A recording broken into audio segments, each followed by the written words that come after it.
All right, guys, we're here at the Charles Paddock Zoo in the beautiful and charming city of Atascadero. We're here for the 6th annual Brew at the Zoo. Unfortunately, in 2020, we haven't been able to do things the way we normally are. So today, we're doing it virtually from the comfort of your own homes. We're bringing you 13 craft breweries, 1 cider, live music. We're gonna go behind the scenes with these amazing animals, and we're gonna give you all the education you would normally get here at the Charles Paddock Zoo. This is Charles Paddock. He's the one who started it all. I'm gonna grab a beer from his pocket that he left for me before we entered. I'm gonna rub Cosmo Topper, who's his possum you rub for good luck before you enter. So, are you guys ready? This is it. Let's do this. Woo! Let's go!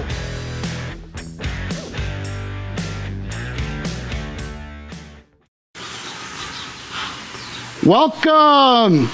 Welcome to the first virtual zoo beer festival anywhere in California, benefiting the Charles Paddock Zoo here in Atascadero. I'm so excited to have you guys here.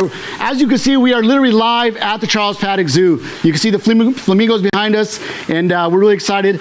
The Charles Paddock Zoo is one of only 230 accredited zoos in the entire nation, and they're here on the Central Coast of California in Atascadero. I really think today you guys are going to enjoy what we have going. We literally are bringing the zoo to you, and we have an amazing assortment of craft breweries and ciders inside of the variety packs that you guys received at home. So super excited about that. Those guys are from all over San Luis Obispo County, and then we brought some friends from Santa Barbara County and Ventura County, because that's where I'm from, and I wanted to bring them up here to you guys. Make sure to tag us on all your posts today. So today, for those of you who have been with us for Surf and Suds, today that you're going to tag is at Charles Paddock Zoo is the social media Instagram and Facebook pages. And then we're going to use the hashtag, it's Party with Paddock. That's Paddock. All right, so please leave us the comments in both the live stream and Facebook, because if you guys leave us some good comments, maybe later we'll get to answer some of your questions, okay? And make sure, again, you tag all of the breweries that are going to be here. We'll tell you what their social media handles are, as well as the bands that are going to be playing today. And again, it's at Charles Paddock Zoo and hashtag Party with Paddock. So, how many party animals are out there? As you guys can see, my name is Andres, and I am a professional party animal today. And I'm going to be rocking an outfit later on. So how many of you guys have some outfits out there? If you do, remember to tag us on social media. We want to check it out. I know there's going to be some good ones. So grab some water, a small glass so you can sample, and some snacks. And let's get ready. Tony, roll it. Brew at the Zoo is brought to you by the Charles Paddock Zoo, the Friends of the Charles Paddock Zoo, and the City of Atascadero. The Charles Paddock Zoo is focused on saving species on the brink of extinction or ensuring species never reach such a precarious state. They're working hard to protect wildlife and wild habitat for future generations to enjoy. Located right next to the beautiful Atascadero Lake Park, the Charles Paddock Zoo is something for the whole family to enjoy. We're excited to bring the zoo and all the residents right into your living rooms. We will go behind the scenes and teach you more about these incredible animals, and I hope you guys are all ready to be party animals today. This event couldn't be made possible without the help of our sponsors. So thank you to Coastal Communities Physician Network, State Farm Agent John Donovan, Guide OAP, 805 Board Shop, Wildfields Brew House, Santa Maria Brewing Company, and this is brought to you along with Visit Atascadero and our nonprofit partner, Charles Paddock Zoo, or Friends of the Charles Paddock Zoo. We're going to be visiting 3 counties in the Central Coast of California, take you through 13 beers and 1 cider. We will start in Ventura County, head north through Santa Barbara County, and finally finish here in San Luis Obispo County. The breweries and ciders in this virtual beer fest are really good, and I can't wait for you guys to try them all and hear from the people who make these amazing beers and ciders. Make sure you guys tag us in all your photos. Again, it's at Charles Paddock Zoo, and use the hashtag Party with Paddock. That's Paddock. I want to see all those animal outfits, and if you love those videos, make sure you guys tag away.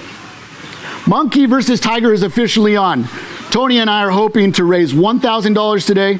All of you received a postcard in your beer boxes that has a QR code for you to make a donation. You get to decide if you're Team Monkey, which I'm representing, or Team Tiger, which Tony's representing. Boo. The winner of the challenge gets to dump 2 pitchers of beer onto the other person's head at the end of the event. If you can't scan the QR code, visit charlespaddockzoo.org/donate. And when you make the donation, make sure you write Team Monkey or Team Tiger in the notes section. Every dollar does count, and it's going to extremely good cause. So if each of you out there donates just $3, we're going to reach our goal today. So it's just $3. So each of the breweries have also teamed up with the animals here at the Charles Paddock Zoo and trying to raise some money for each of those animals. You can scan the QR code or visit charlespaddockzoo.org/donate. Our next event is Surf and Suds at Home Fest on Saturday, October 24th. I know it says the 17th, but it's the 24th, so don't worry about it. We'll have 14 craft breweries and ciders from all over California, and we'll be filming live from the Ojai Beverage Company in Ojai. Tickets on sale now at surfbeerfest.com. Breweries and ciders include Cerveceria del Pueblo, Droughtsman Ale Works, Full Circle Brewing, Humdinger Brewing, Los Angeles Ale Works, Lagunitas, Modern Times, Ogopogo Brewing, Resident Brewing, Slow Cider, Smog City Brewing, Tembler Brewing, Wolf Creek Brewing, and 101 Cider House. Tickets are available at surfbeerfest.com. Get ready. All right, it's time for all of you guys to become party animals. So, we're gonna start, let's show the map real quick. We're gonna be starting with Ventura County, all right? So, get these beers ready. It's gonna be Tarantula Hill Brewing, and then it's gonna be Topa Topa Brewing. So you can see that we're gonna be working our way north this time instead of south. So starting here. So, to start Ventura County, we are fittingly starting with Tarantula Hill Brewing Company and then moving on to Topa Topa. So, because I'm all the way up here in Atascadero, I couldn't have Miguel here to beer me. So I bought a very special friend with me who's gonna bear me all day long. So bear me. Oh yeah, look at that. So we are starting with Tarantula Hill Brewing. And they are out of, I'm sorry, before that, I want to say thank you to 805 Board Shop. And Ventura County is brought to you by 805 Board Shop, located here in Atascadero. They stoked you guys all out with beer koozies. So if you're using them, make sure you guys tag them at 805 Board Shop on Facebook or at 805BD SHP on Instagram. We're going to show this quick video real quick.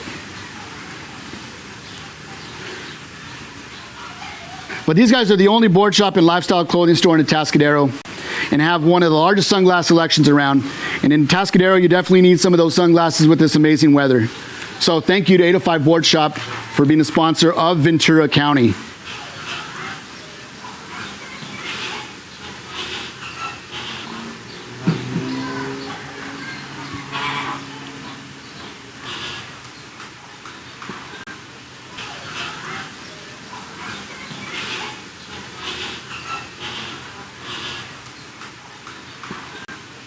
All right, we're back. So let's drink some beer. So again, Tarantula Hill Brewing, crack it open, out of Thousand Oaks. This is a new beer alert, so let me hear all my wild animals. That's right. This is a new beer alert, Blood Orange Jack Wit. Take it away, Shane. Let's go.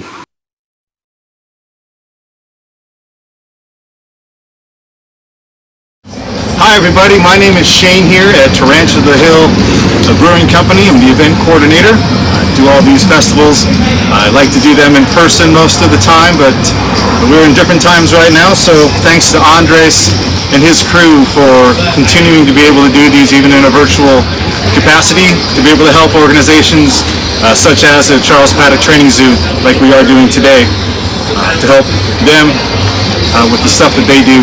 So shout out to Andres and the Charles Paddock Zoo for doing what you do, and best of luck to both of you guys. Today here I'm at Tarantula Hill, sitting in our repurposed parking lot, now known as the back patio. We are open from 12 to 10 every day out here in downtown Thousand Oaks, just east of Moore Park Road on Thousand Oaks Boulevard. You can see the facility behind me. We are a 20,000 square foot brew pub. We make our own beer on site. Currently have 15 taps of our own beers. We also make amazing pizza like you see in front of me.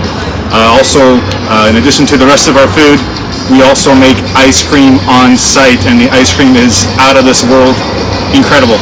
For those of you that have been here, you can probably attest to that fact.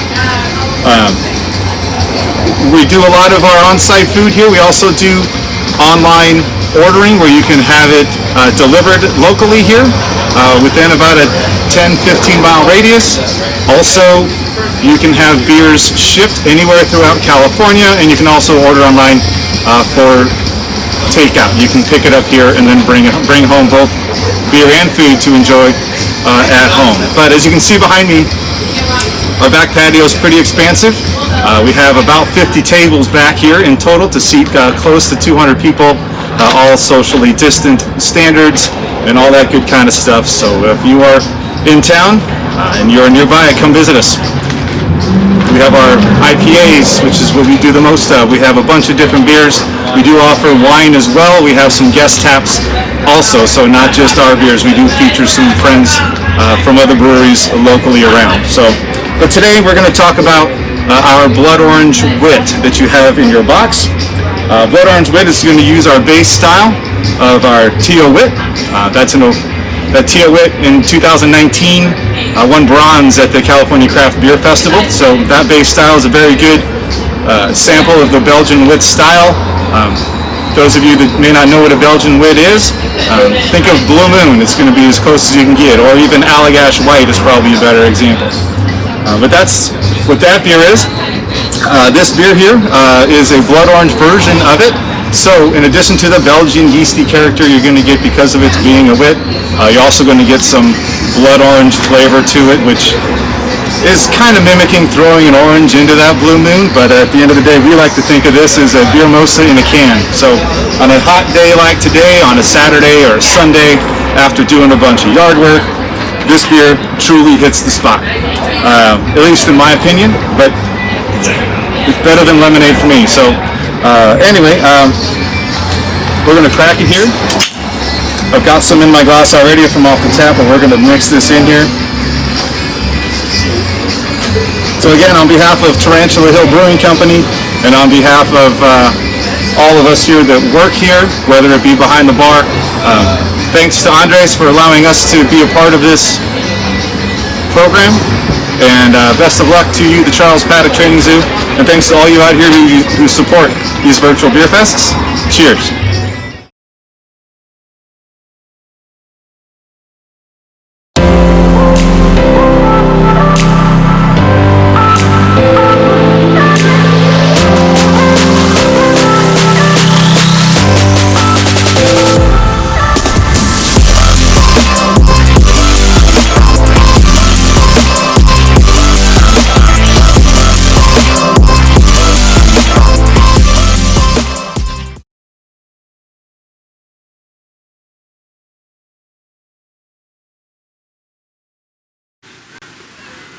All right. Hey, so real quick, I know there's a little live stream is a little slow right now. So we're posting or pasting it right now, the link to watch it on Facebook Live on the Charles Paddock Facebook page. So if you look in the comment section on live stream, you'll see the link. Just click on it. Or if you're on Facebook, just go over to Charles Paddock Zoo.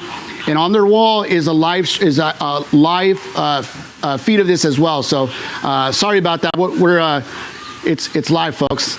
So Tarantula Hill was an easy animal for them to choose. They chose the tarantula, obviously. So that's who they're trying to raise some money for. Again, on the bottom of the screen right here, you'll see the QR code. And then if you go to the charlespaddockzoo.org/donate, right in the animal's name if you guys want to donate to the tarantula. So Tarantula Hill Brewing is located in Thousand Oaks. It's a beautiful location, fairly new. They got plenty of space to social distance and enjoy some great craft beers.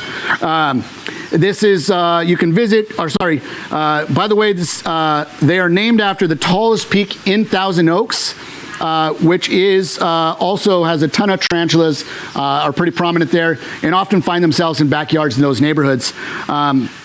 So these guys have a ton of experience brewing, and it shows. These guys came from Stone Brewing and now started their own brewery, and they make some killer beers. So this one is a new beer, like I told you. It's actually their T.O. Wit, which they won the 2019 California Craft Beer Cup bronze winner, and they rested it in orange puree.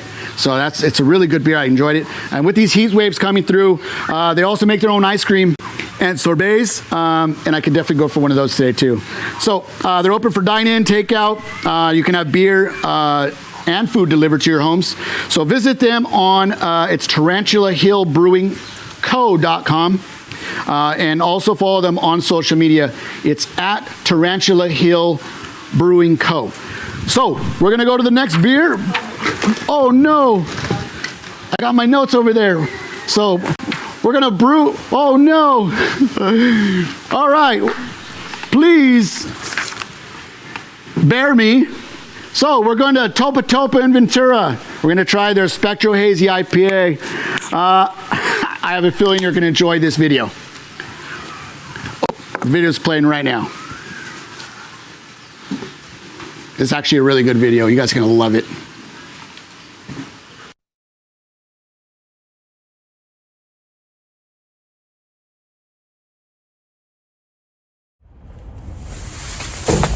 Hey, what are you doing?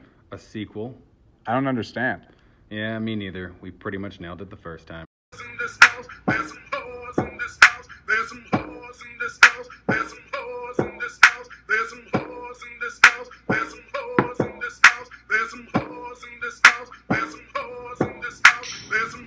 Hello, mates! We're so happy to see you blokes and Sheilas. If you're joining us for the first time, then welcome to Topa Topa's second training video. We're excited to be a part of Brew at the Zoo, at Charles Paddock Zoo in Atascadero. In this video, we'll be discussing a bit about the Bennett's Wallaby, one of our favorite core beers, Spectro Hazy IPA, and giving you updates on our tap rooms, delivery, and where to find Topa Topa in the wild. Here's some fast facts about wallabies.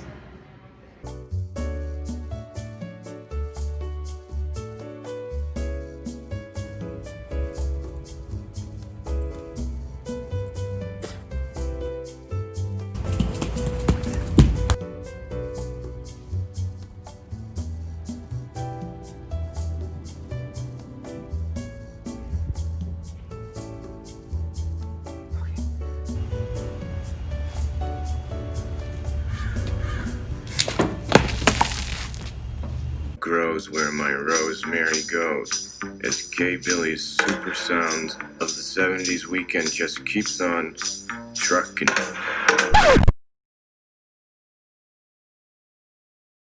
Lighthouses, love grows where my rosemary goes.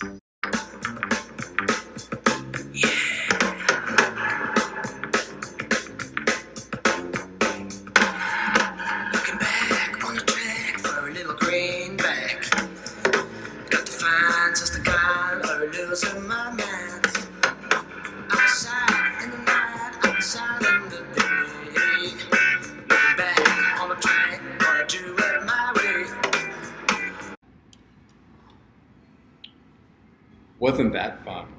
Now let's discuss the tinny you're holding in your hand today, Spectro. Spectro, with an ABV of 6.3% and notes of pineapple, grapefruit, and guava. This tasty stuffing is made with Equinox, Sabro, and Mosaic hops. It's a hazy IPA done the Topa way. It's a sessionable coldie that will leave you blokes and Sheilas wanting more bevies.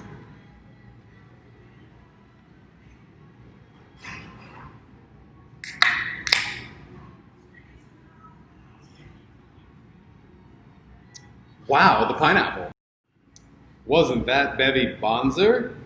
If you're interested in exploring more of Topa Topa and our other grogs, you're in luck, mate.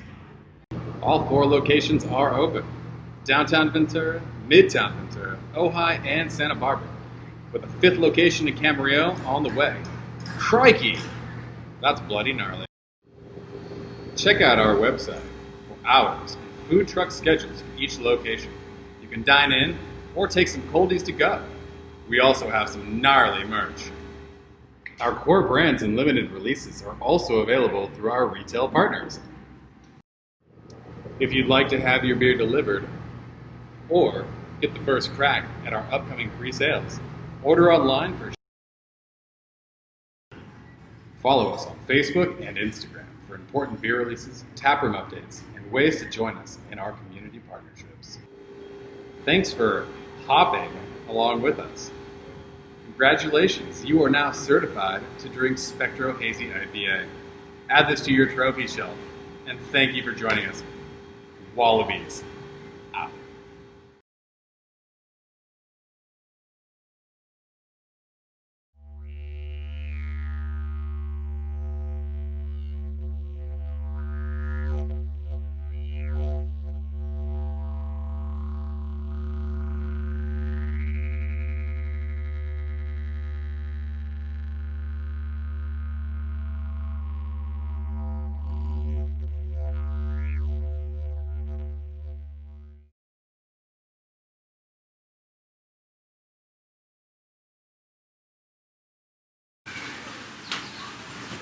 Monkey mind blown. Wow. Those guys are take care of business. That's 2 for 2 that Topa has killed it on these virtual beer fests videos. And that's no monkey business. Ta-dunch.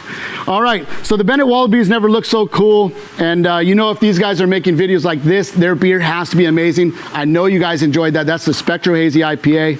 I'm super inspired by Doug, so I'm wearing this monkey outfit. And we're gonna be talking about why I'm wearing this monkey outfit pretty soon. Now that I'm a certified Topa drinker, this Spectro Hazy is actually really good. The fruitiness is perfect. A little hint of pineapple, grapefruit. I think they said there was some guava in there too. Not overbearing, really good. I'm really into a couple of the lighter beers that these guys have. It's Dos Topas Lager and their Weekender. It's a low-calorie hazy IPA. Great for these hot days. They have 4 locations right now. 2 in Ventura, 1 downtown, 1 midtown, their hometown. 1 in the Funk Zone in Santa Barbara. 1 in Ojai, and as you just heard, they're working on their 5th location that's going to be out in Camarillo. So everybody in Camarillo, I know you guys love Institution Ale, and I do too, but it's going to be cool to have 2 breweries in your town. You can stay for beers at all 4 locations, order for pickup, deliver. You can find their beers from Paso Robles all the way down to San Diego. Click on the shop tab on their website, and then on the Find Our Beer to pull down to see where you can get some Topa in your life. So follow them on social media. It's at Topa Brewing Co. The website is topatopa.beer. All right, monkey versus tiger. I told you guys about it. It's on. I'm in this amazing outfit for no reason. So Tony, we're going to show you all about it right now. And then Tony's going to join me, and I'm going to tell you guys why you should vote for me. The monkeys. Monkey.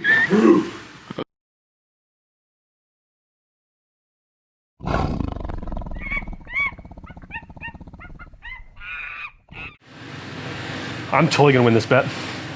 You're out of your mind. Are you kidding me? You're going down, Monkey Town. I'm a monkey. I know, but I'm a tiger. Fierce, strong. People love that. People are afraid of you. People are not afraid. They're definitely afraid of They're definitely interested, and they want to help out. Who? Everybody. Listen, your wife's not allowed to vote. She'll vote. No, she's gonna vote for the monkey. No, it's the tiger. Listen, you know what? Let's leave it up to them. Okay, you guys decide. Saturday, September 26th, Brew at the Zoo. You get to decide. I'm going to be raising money for all the marmoset monkeys and spider monkeys at the Charles Paddock Zoo. And Tony, I'm raising money for the Malayan tiger, Menderu. I feel like everyone loves Menderu because he's like the gnarliest guy there, but Totally. What about the monkeys? Monkeys are cool, but the tiger needs more love. You get to decide. Saturday, September 26th. Don't forget, log in, Brew at the Zoo. You can make your donation there, and whoever wins... I was thinking about, dumping 2 pitchers of beer in your head. 2 pitchers? 2 pitchers. Okay, 2 pitchers. Whoever wins and who raises the most money will then get to pour 2 pitchers of beer on this guy. Make sure you vote. Make sure you donate. Yeah.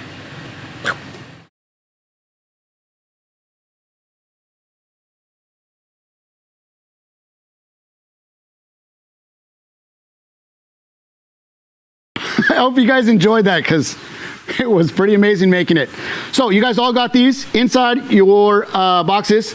So just scan the QR code if you want to donate for Team Monkey, or Tony's going to tell you why you should vote for Team Tiger soon.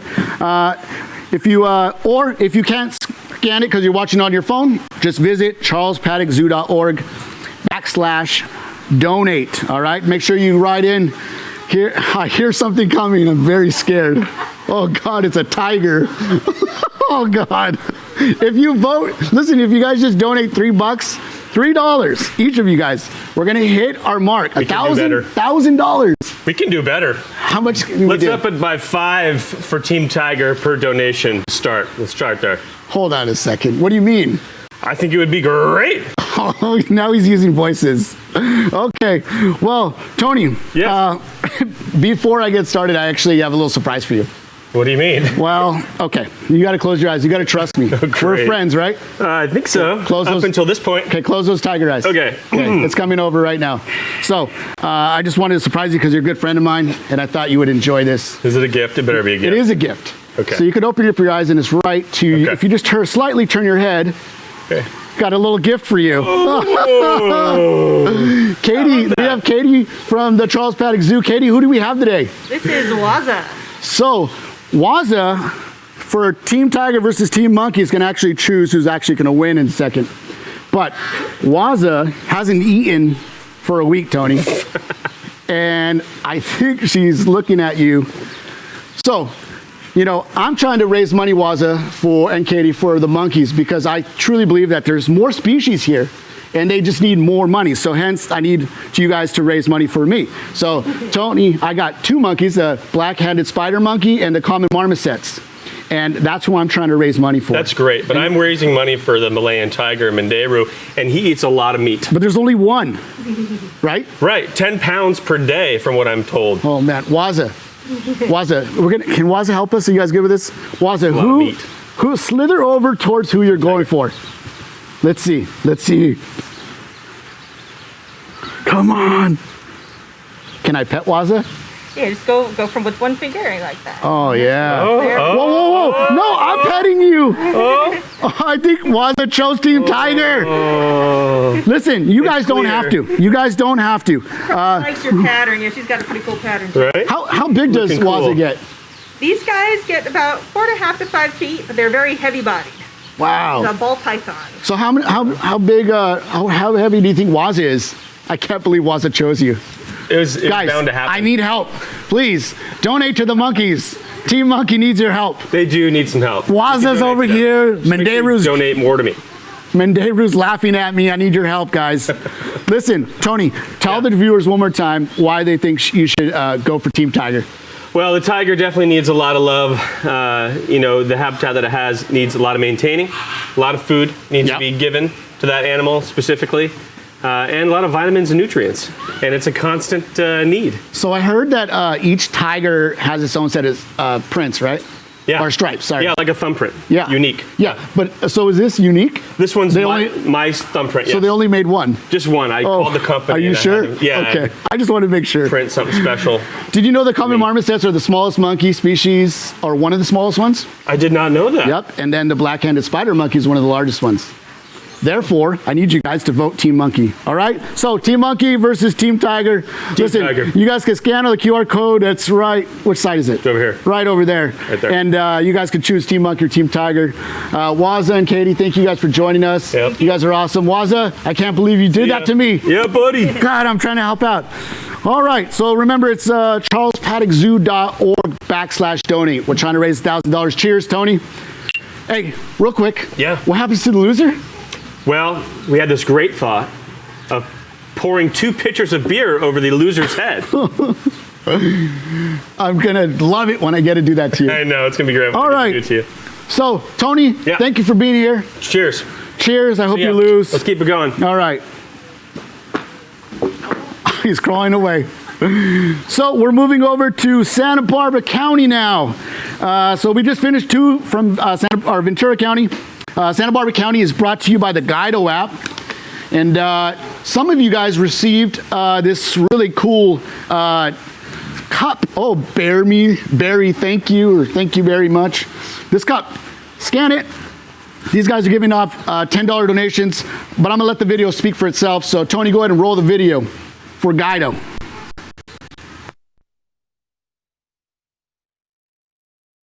What's Guido? It stands for Get Your Drink On. What are you drinking? Hey there. I know you love craft beer, and I'm sure most of you like to socialize, and I'm sure you've got family and friends all over the world that you're missing right now. And that's why we created Guido Get Your Drink On. Guido Get Your Drink On is a social gifting platform where you can buy your friend a drink at a winery or brewery anywhere in the world from wherever you are. You can now buy a beer for your best friend in as many as 5,000 different locations in the USA alone, thanks to our new Guido gift card that works just like Apple Pay or Google Pay. To show you how easy it is to use, I'm going to show you a QR code here on the screen. All you have to do is scan that QR code and you'll find a bunch of little numbers. Enter those numbers into your new app and you will get a $10 gift voucher to use at any of your favorite wineries or breweries nearby.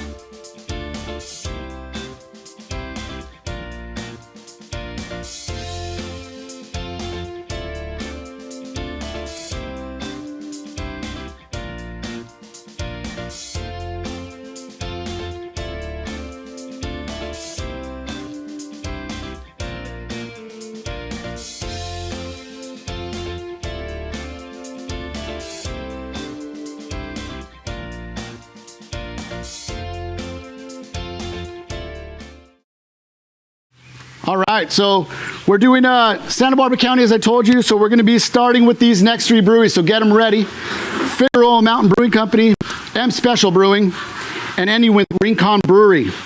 So we just saw what Guido is all about, and there it is. Those are the three breweries we're going to be doing, brought to you by Guido. Over 5,000 venues nationwide. They just made stoking out friends with beers that much easier. And I literally can do it right now on my phone.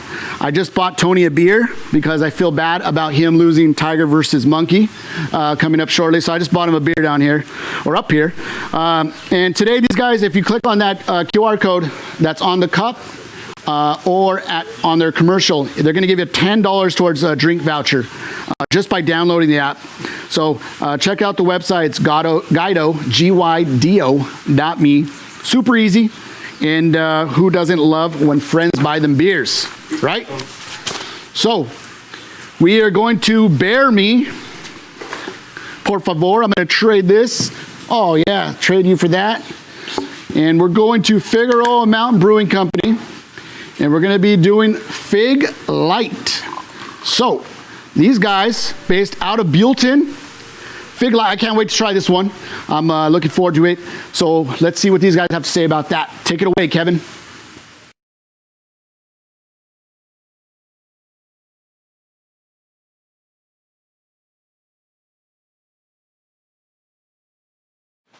Hey guys, it's Kevin Ashford at Figueroa Mountain Brewing Company. I want to first thank the Charles Paddock Zoo and the event Brew at the Zoo for including us in this awesome thing.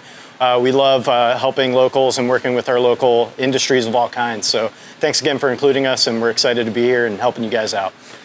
So here we're going to talk about Fig Mountain Light, and we also got told that we were going to be talking about porcupines, but it'd be really much better if I had some help from a porcupine. It'd be really helpful. Oh, wow.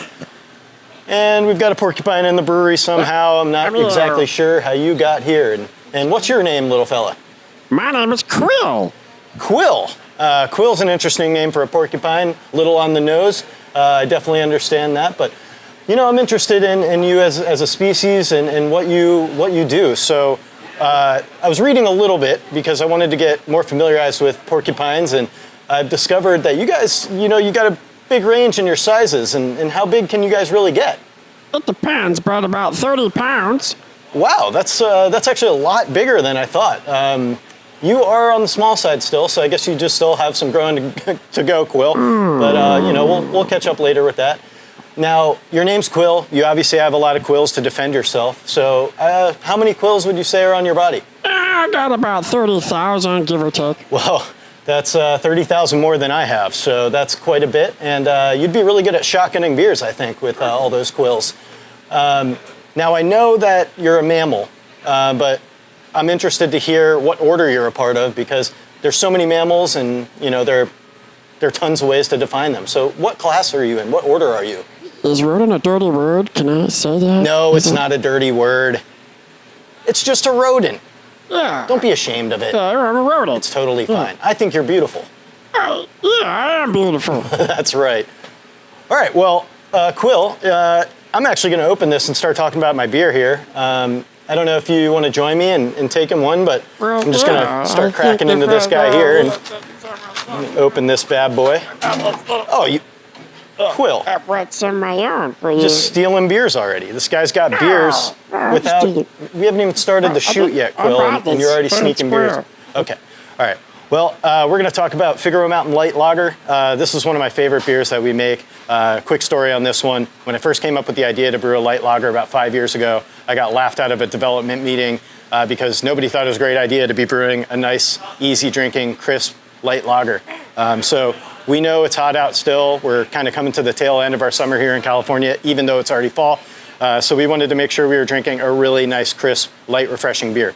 Typically, light beers, they always refer to kind of lesser quality ingredients. They're the ones that give you hangovers, they give you headaches. Our beer is made with 100% high quality German malt. It is done in a traditional German process. We do a decoction mash, which for those who don't understand, it really helps to amplify malt characteristics. So when you drink a nice light lager like this, it still feels like it has a lot to it, and it's not just this boring old beer. Right, Quill? Make me thirsty. Yeah, I'll give you a sip in a second, okay? I understand. Yeah, you're a grown boy. Absolutely. So when you drink this beer, it's really nice, crisp, and refreshing, almost sharp to a degree, just like a Porcupine's Quills. So when you drink it, really nice, refreshing, crisp, nice, clean finish. The hop character is muted, but not overwhelmingly so. It still has a nice, fragrant aroma of kind of florally meadow. And we really like to drink this. So thanks again, guys. I hope you have a really good time doing your zoo from home and enjoying some great beers. Cheers, guys. Thanks. Hey, what about... Oh, bye, Quill. Oh, see you soon. See you, buddy. Bye. I forgot to drink it. Damn, that's good.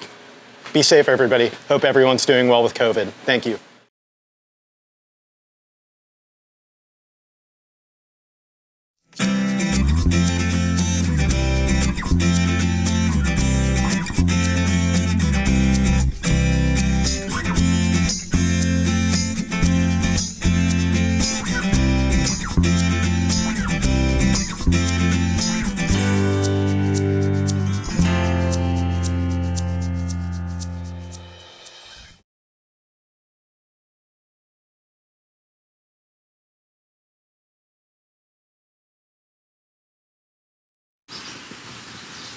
Hey, so I made some calls and actually got Quill to come help me out finish this segment. So Quill, thank you for being here. Absolutely. How you doing? I'm doing pretty good, man. So tell me about the Fig Light.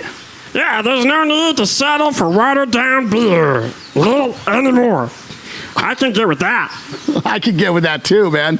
So I'm really starting to like lighter beer, so I'm really glad that you guys decided to go with this one. I'm still a hophead at heart, but like lagers and pilsners and kolsches. I'm adding this to the list too as a very easy and clean beer to drink.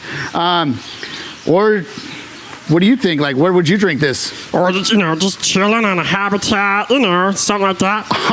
So I get it. How many locations do you guys have? We got 6, so like Arroyo Grande, Buellton, Santa Maria, Los Olivos, the Funk Zone in Santa Barbara, Westlake Village, and who knows, we'll just keep opening more, Wow, that's amazing. Well, they're all open, and you can also have their beer delivered right to your doorstep in California or Arizona. And so that means that you get the beer just like you got ours today. So click on Beer by Mail on their website. It's Fig Mountain Brew, so figmtnbrew.com. In Santa Barbara, they've added a sweet outdoor area, and it's basically a new roommate. Flying Kombucha Cider, or Flying Embers Kombucha is their new roommate. And so, you know, how is that going with the joint tap room and stuff? Have you been there, Quill? I've been there, yeah. I've tried all the stuff. It's really good. Oh, I bet it is. So, Quill, how can they find you guys? You know, we're all on the social interwebs. We got social media at Fig Mountain Brew, Instagram at Figure Mountain Brewing. You know, all that stuff. You can find us. Okay. Well, Quill, thank you. Quill, you want to help me? I'm gonna bring in the next one. Yeah, let's do it. Let's go. Next beer, Bear Me. Oh, we got Bear Me. It came from behind the table. That was amazing. Yeah. We got M Special Brewing is the next one. This is the Greatland IPA, and I really am looking forward to hearing about this from Josh Ellis, their brew master and also co-owner. So Josh, take it away. M Special from Goleta, California.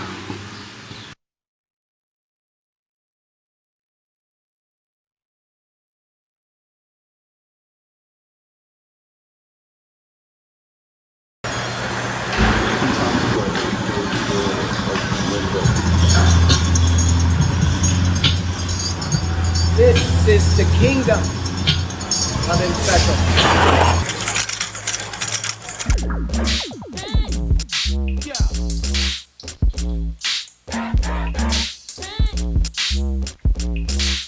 A little bit about M Special. We've been here for 4 years now. We're Malloys and Millers, a lot of us, which is where we got the M Special name. You know, the good thing is, like, anyone with like M anywhere near their name, we just say it's, you know, named after them. And most of our employees who come here, we encourage them to change their name. I was set, you know, just flip my Wendy W to M. She was Wendy, and we just flipped it to M, which was easy because it was just kind of like you just go upside down. Some of the guys in the back was a little harder. All of us have our different styles and palates for beer. But Josh is known for his IPAs, award-winning IPA brewmaster. And we do have a variety of different beers, but we do have some lighter ones. And one of them is our Sabato Tarde, which is it's a light ale with some tangerine in it. And Sabato Tarde is just really neutral, really easy to drink. And so we put the tangerine in for just a little splash of complexity on the beer. We're canning Sabato Tarde right now in the back. Yeah. So you'll see. You're literally drinking the beer we're canning right now.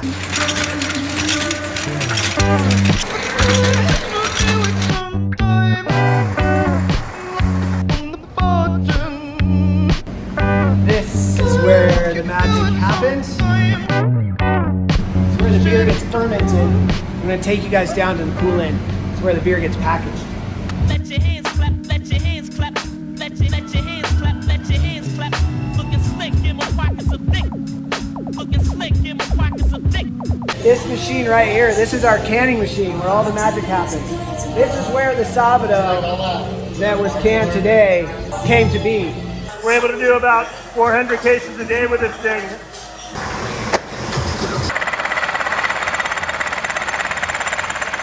So this is our depalletizer unit. It lifts up pallets of empty cans and shakes them down. Then they get twisted upside down and they get rinsed. This is a date coder. Laser etches onto the bottom of the can, so we put like the date we canned on there. And then they come down on the conveyor belt and they run through. And these guys right here, these are fill heads. So these ones fill the cans with CO2 because beer doesn't like oxygen. It only likes CO2. And then these fill heads fill the cans with beer. And they fill them from the bottom, so they push the CO2 up and out of the can as they fill. After it rolls through here, it rolls right under this bad boy, and a lid falls onto it. And one thing Michael has learned is that this machine likes certain music. And he's the only one who knows what music it likes. So without Michael, there's no beer for any of you. So you gotta appreciate that guy.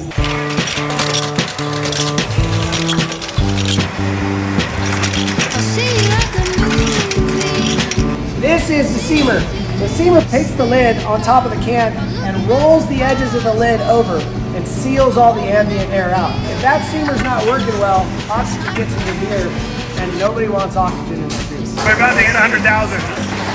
Yeah! It's 100,000 beer. Once it hits the seamer, it comes out this end and lands on the packing tables.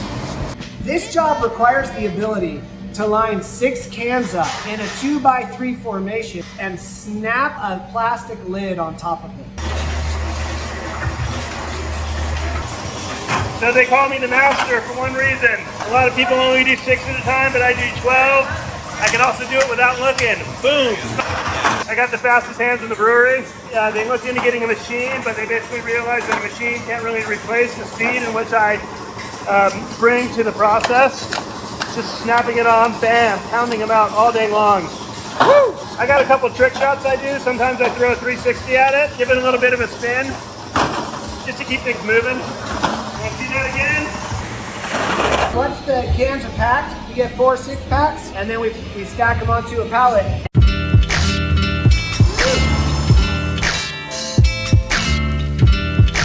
Hey yo, what's up, let's keep it real, son. Count this money, you know what I'm saying? This is like maxed out now. We're taking it to the cooler, and then we'll charge another pallet. This is where all the good stuff goes.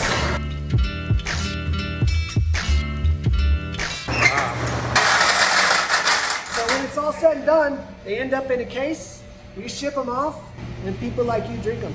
Cheers.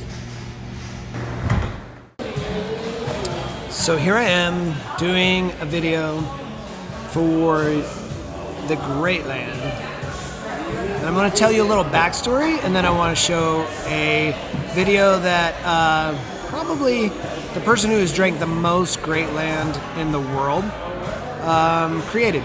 So here's the backstory. The Great Land IPA is your very traditional West Coast style IPA. It is hopped with a lot of Citra, Centennial, and Mosaic hops. It's designed to finish dry so that you want another sip, and also to profile the hops in aroma, flavor, and bitterness. So it's a little different than a traditional IPA. I actually pioneered this recipe while I was a home brewer, and I decided that if some alcohol is good, then more alcohol is better. So that's why this beer, can you see that, is 7.2% ABV. A lot of traditional, or a lot of IPAs these days are in the 6 range.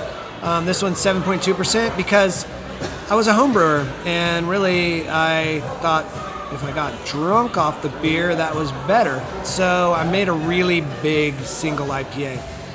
And my wife and I came to call it the Baby Maker beer because we might have been drinking a little bit of this beer when my daughter was conceived. So with that, I'm going to leave you to the video made by Juan and Sarah Ocampo. And Juan, I do believe, has had more Great Land IPA than any person alive. So if ever there was an expert on this particular beer, this is the one. Thanks. Enjoy.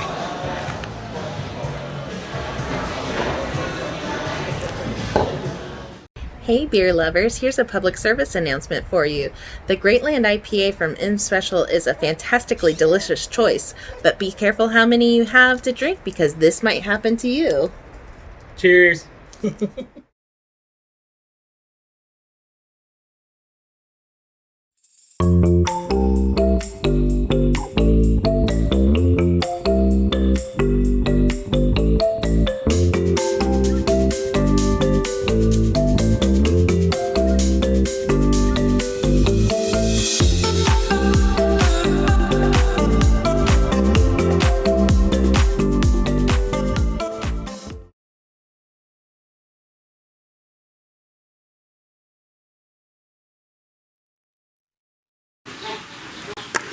All right, man, that was I'm going to start calling this the baby making beer.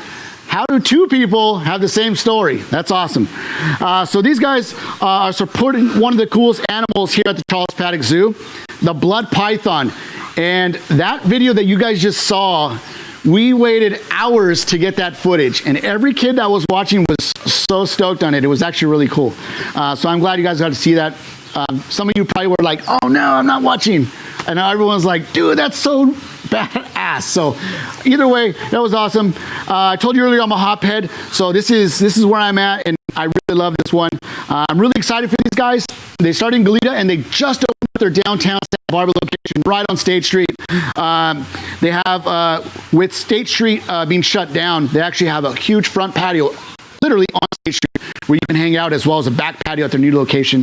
The Goleta Tap Room is also open for business. Josh makes great beers. He's passionate about the beers that come out of M Special.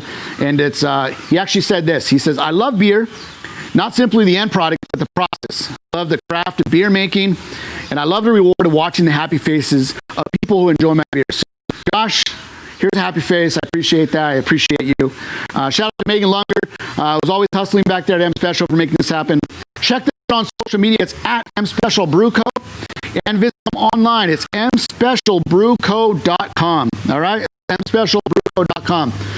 We just got an update on Team Monkey versus Team Tiger. It is very close, folks, but we need more money. It is $148 Team Monkey to $140 Team Tiger over there. So, super close. Thank you guys for donating. Keep donating again. It's on the QR code located right over here on this corner, or charlespaddockzoo.org/donate. So, Tony and I were lucky enough to go behind the scenes with some of the animals here at Charles Paddock Zoo. So you guys are going to meet Menderu, the Malayan tiger, Big Boy and Big Girl, the resident Aldabra tortoises, and Rosie the tarantula. And I hope you guys can hear these guys behind me, because these guys have been awesome all day. So go ahead and roll the script. Let's show them behind the scenes footage at the Charles Paddock Zoo.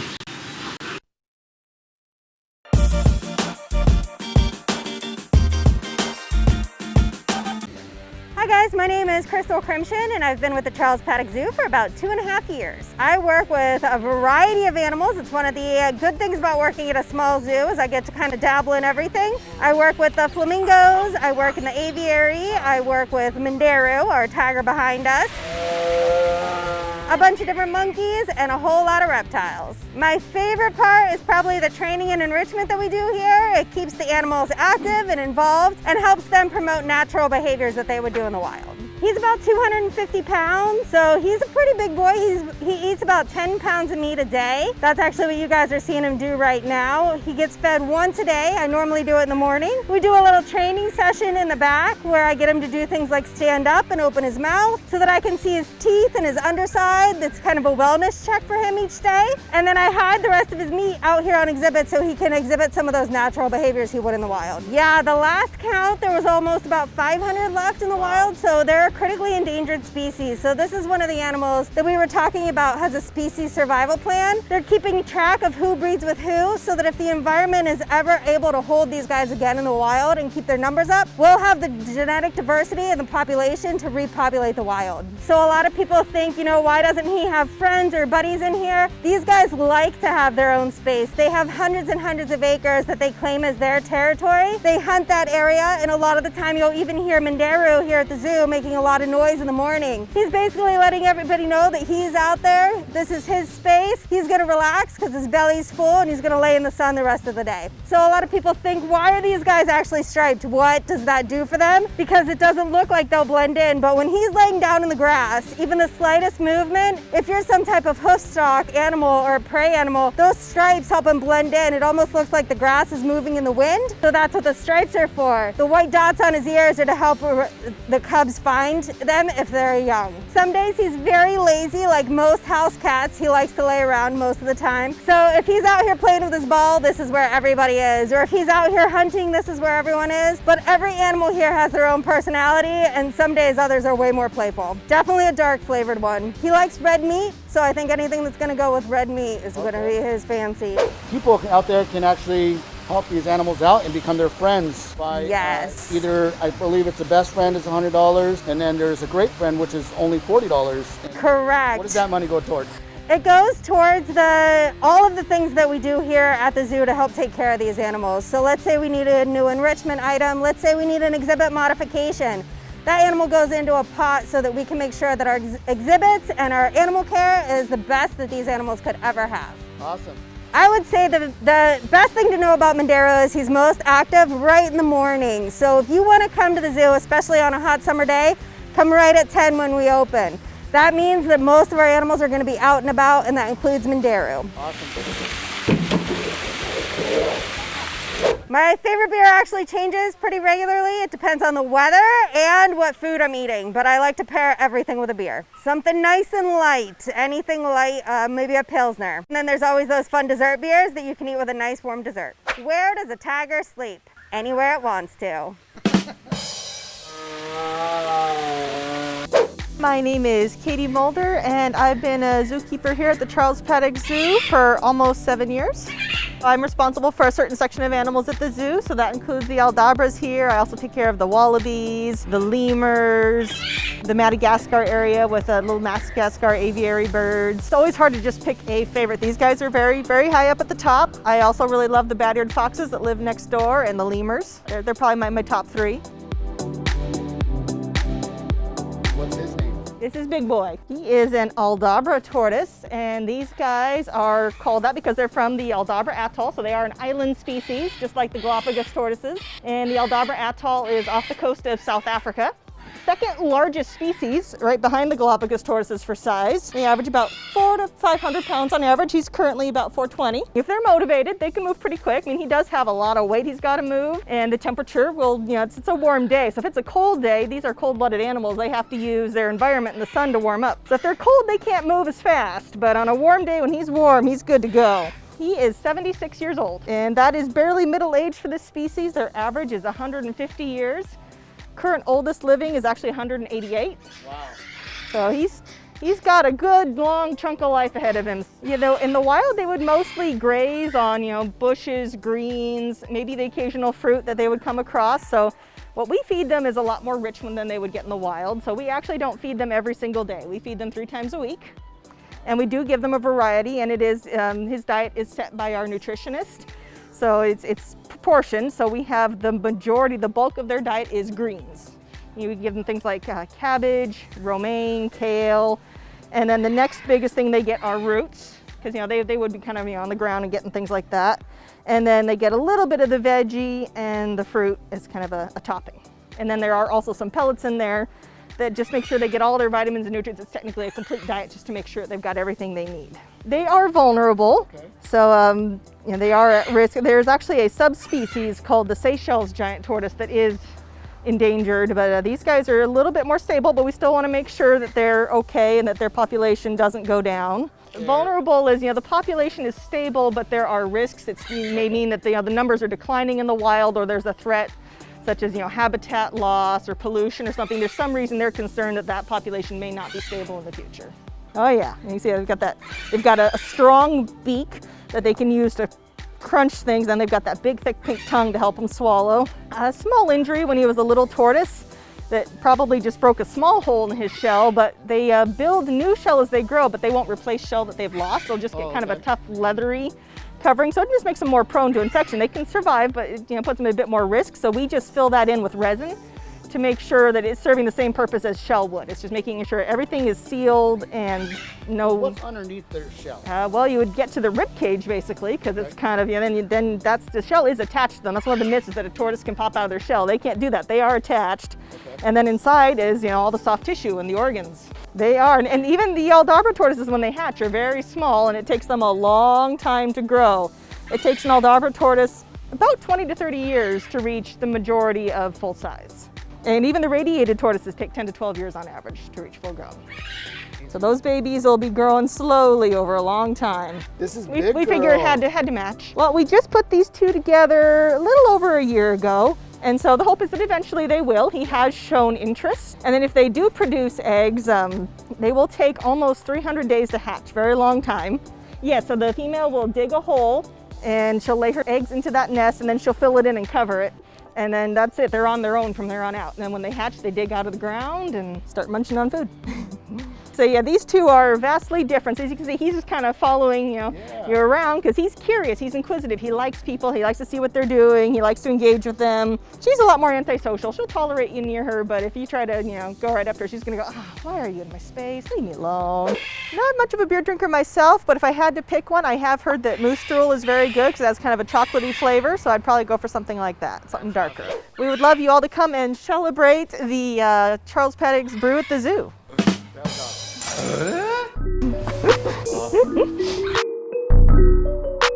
My name is Melinda Mathis. I've been here about 2 years. I get to work with our education animals, so all the animals that we can bring out for guest interactions. It's all animals that we can hold. Some of them guests can touch. This is a Chilean rose tarantula? Yes, that is right. This is Rosie. Rosie, I like the name. Yeah, it fits her, right? Yeah. This is about as big as she will get, which I guess would be pretty big enough for most people, right? If they saw a tarantula out there. A little bit bigger than the spider I saw in my house last night. Yeah, they're actually pretty delicate animals. They have their skeleton on the outside. It's called an exoskeleton. Okay. So if she were to fall from a really, high place, she could hurt herself and rupture her abdomen right here. It could break open. It's kind of like a big water balloon. Wow. Or break one of her legs, something like that. So yeah, they're nothing to be scared of. They're actually really docile and really chill. So she is covered with all these little hairs all over her body, which is kind of weird because she's not a mammal, right? She is a spider. But all of those little hairs are for her protection. So if anything's trying to bug her, she's just gonna flick those little hairs into the predator's eyes, mouth. If you've ever had like an eyelash or anything like stuck in your eye, it doesn't feel very good. You can imagine like a bunch of little hairs just kind of stuck in your face. Yeah. Not very fun. And then you saw that the two prongs on the backside are the Yeah, spinnerets, you said. yeah, that's what she uses to spin her web. So she wants to come with you. Something, like rose-colored, some kind of fruity cider maybe. Okay. Yeah. So you wouldn't be able to see her if you came to the zoo, only if she's just out during one of our education programs. So. Yeah. So Tony and I wanted to have a cool birthday party for Tony. Yeah. We can have this as one of the animals. You can, yeah. Rosie would love to come to your birthday party.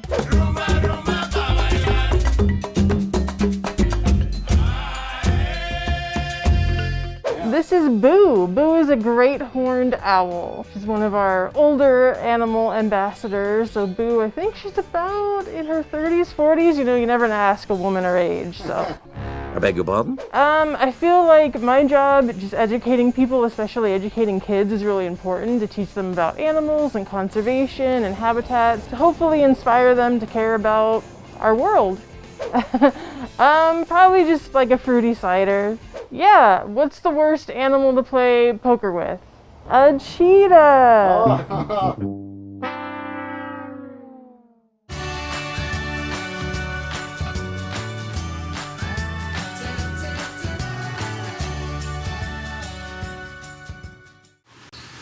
All right, so that was pretty cool to go behind the scenes and meet these incredible animals. I hope you guys learned something new. And, I was worried for Tony for a second when we were doing that Aldabra video because that bad boy is 420 pounds and he was charging for Tony. So I'm glad he didn't get him. I encourage you guys to come spend the weekend here in Atascadero and, come to the zoo, spend the day at the zoo, come right next door over here to the Atascadero Lake and enjoy the day and spend the weekend. It's a great place to stay. We're going to be sitting down with somebody from the city a little bit later and telling you more about it. But we're going to show you how to donate to the animals one more time. At the beginning, I told you can donate to any of the animals that the breweries are teaming up with. Just scan that QR code that's going to be on the screen the entire time, or go to charlespaddockzoo.org/donate, and you can write in the animal that you want to make the donation to. All right? So, we're moving on. We're going to go to the last beer. Bear me. Muchos berry gracias. This is Rincon Brewery out of my hometown in Carpinteria. This is their Indicator IPA. So, let's hear all about it. I hope you guys enjoy. This looks like a good one.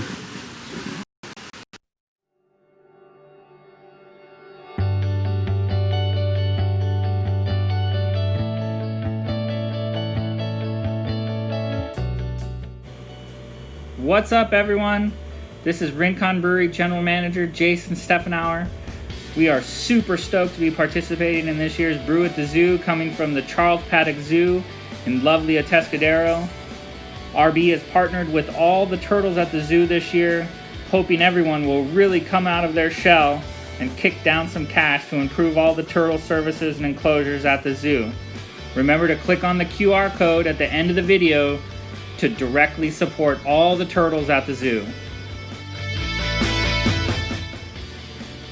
We hope you guys enjoy our Indicator IPA that we've sent you.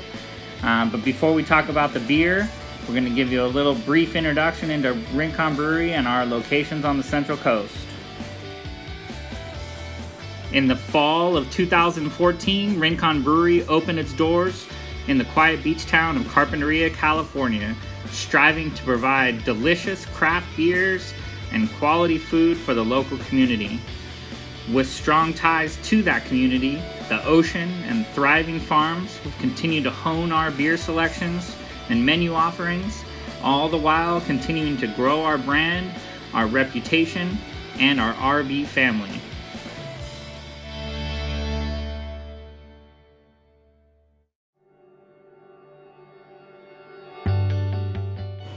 In December of 2018, after a long construction process, we opened our second brewery and restaurant just down the 101 freeway in the vibrant Ventura community.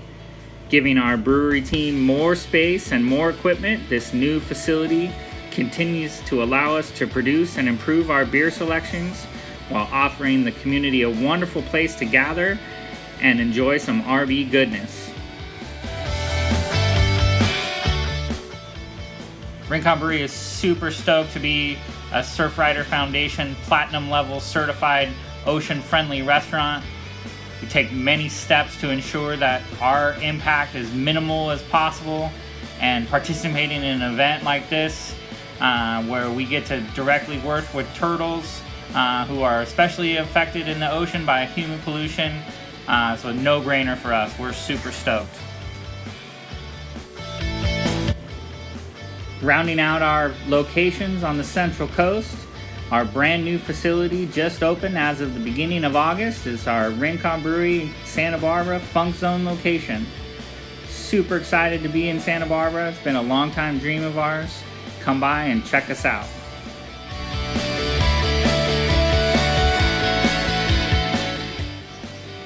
Now I'd like to introduce Rincon Brewery's head brewer, Chaz Cloud, to tell you all about the beer that you're drinking, the Indicator IPA. Hi, I'm Chaz Cloud, head brewer at Rincon Brewery. I'm going to talk to you guys today about Indicator IPA. This is our original flagship IPA. We've been brewing for the last 6 years.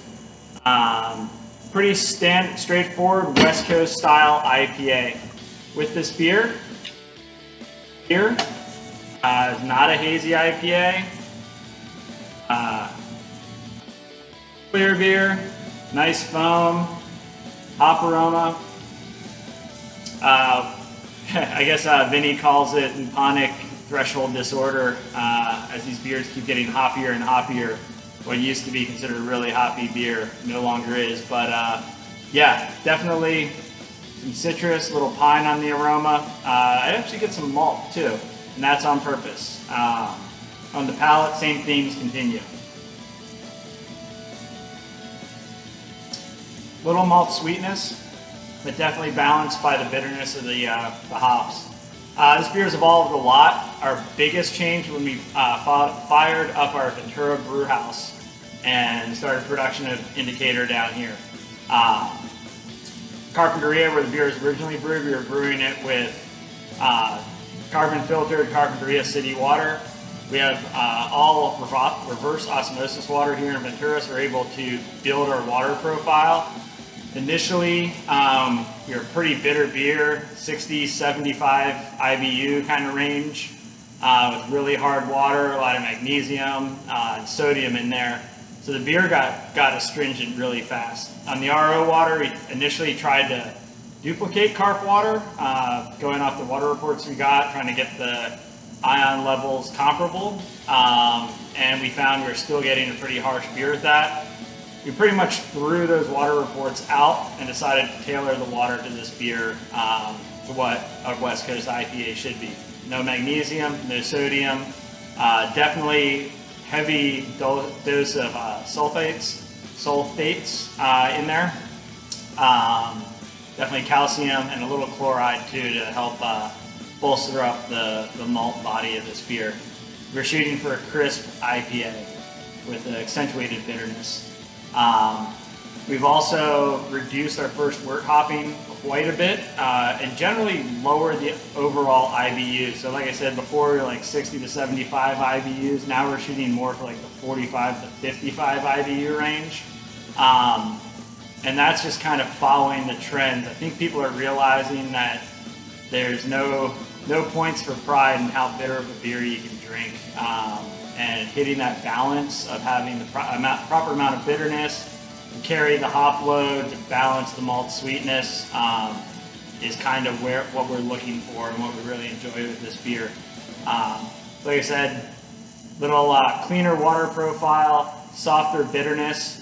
We've increased our late kettle edition hops substantially. We added a 20-minute edition, a 10-minute, pretty much doubled our kettle hopping and more than doubled our dry hopping to get to where we are now. The beer you guys should have received is our freshest batch. We just canned this past Tuesday after Labor Day, so it's at the 8th. It's drinking really well. Really happy with how the beer turned out. Like I said, Indicator IPA. You can find this in a 6-pack, 12-ounce cans, or on draft around the Ventura County, Santa Barbara County, San Luis Obispo region. Yeah, keep your eyes out, enjoy it. We're pretty happy with how this beer's evolved and where it's getting to recently. And hope you guys are enjoying the Brew at the Zoo with, it's really strange doing beer festivals pre-recorded beer festivals on Zoom, but hope you guys having a great time, and yeah, please enjoy Indicator IPA. Cheers.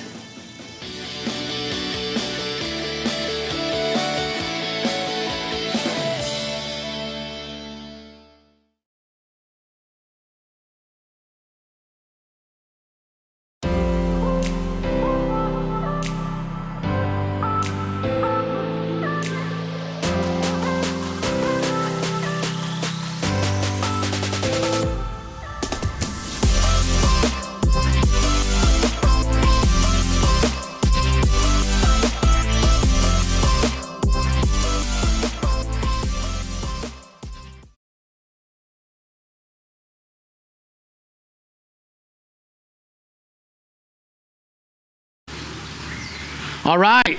Thank you, Chaz. I appreciate that. Another really, really well done IPA. The Indicator IPA from Rincon Brewery. These guys got a great selection of beers, different both of actually 3 of their locations. They just opened up the 3rd tap room in the Funk Zone in Santa Barbara. The Funk Zone is a hot spot right now in Santa Barbara for beer. These guys have a really good menu, pairs well with all their beers. You heard Chaz mention RO, and that's reverse osmosis for their water. Basically, every beer that they make has its own water ingredients to make it taste better. So they're doing a great job there, and kudos to those guys.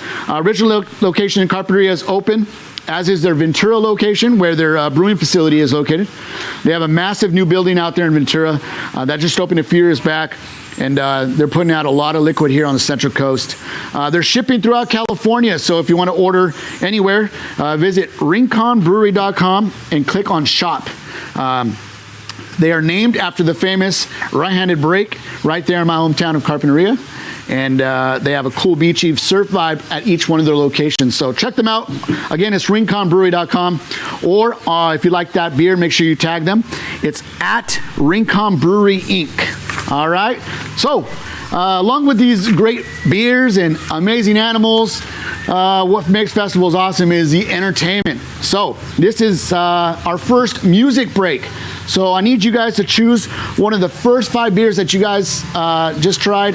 Grab the one that you really enjoyed and enjoy this. This is Ricky Montejo from San Luis Obispo County. He's out of Fraser Park. Singer, songwriter, producer, and multi-instrumentalist.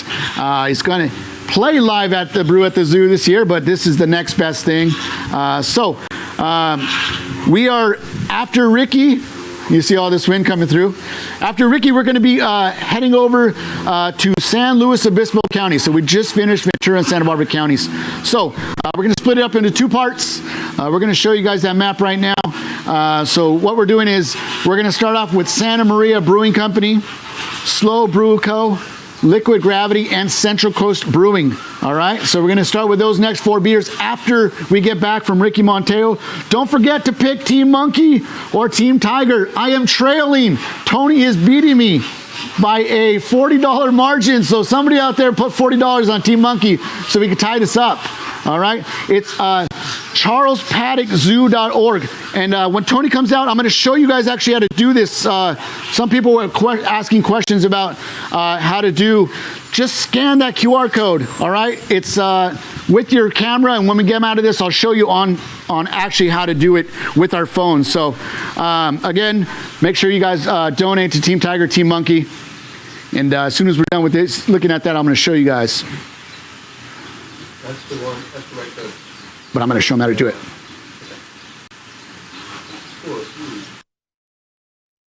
So, you guys all have these, right? So you just take your phone, you open up your camera, and you just place it right on the QR code. And at the very top of your phone, you guys will be able to click on that PayPal account, all right? So, here we go. Ricky Montejo, take it away.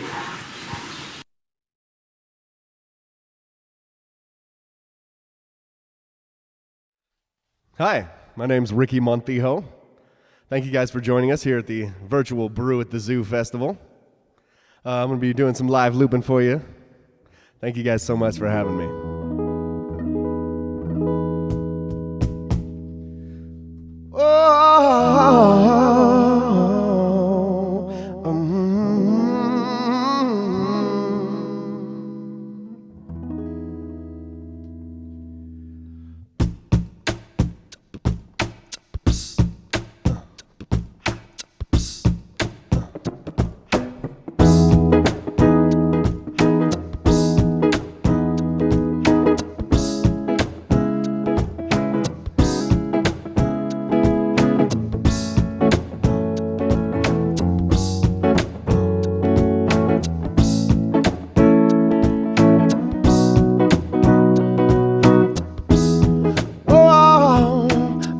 Mercy me.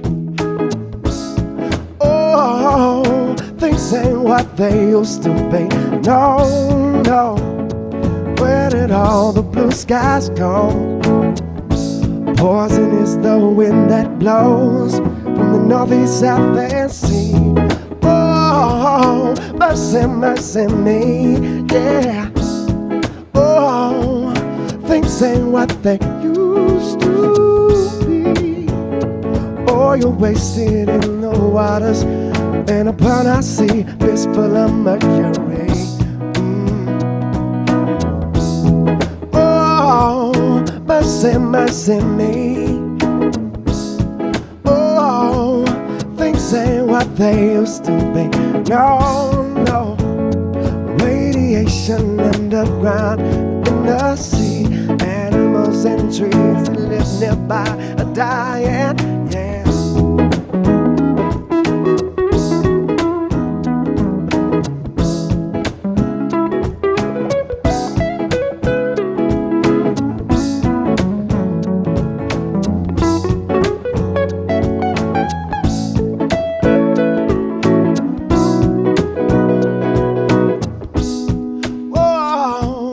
Mercy, mercy me.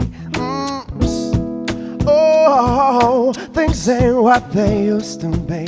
No, no. What about this overcrowded land? How much more abuse from man can she stand? Ooh, what's going on? What's going on? What's going on? Yeah. What's going on? What's going on? What's going on? Yeah. Mother, mother, There's too many of you crying. Brother, brother, brother, there's far too many of you dying. You know that we've got to find a way to bring some understanding here today. And Father, Father, there's no need to escalate, because war is not the answer, for only love can conquer hate. You know that we've got to find a way to bring some understanding here today. We got picket signs and picket lines. Don't punish me with brutality. Just talk to me, so I can see what's going on, what's going on, what's going on, yeah. What's going on, what's going on, what's going on, yeah.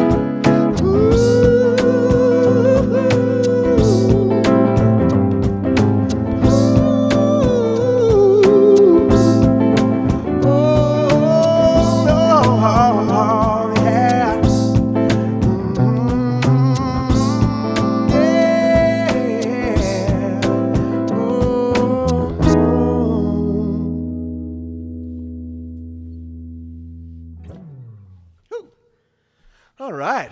Well, thank you guys so much for joining me here.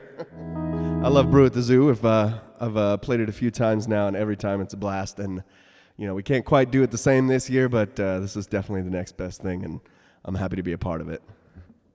It's definitely a really fun, cool event, and for a great cause too. This next song is one of my tunes.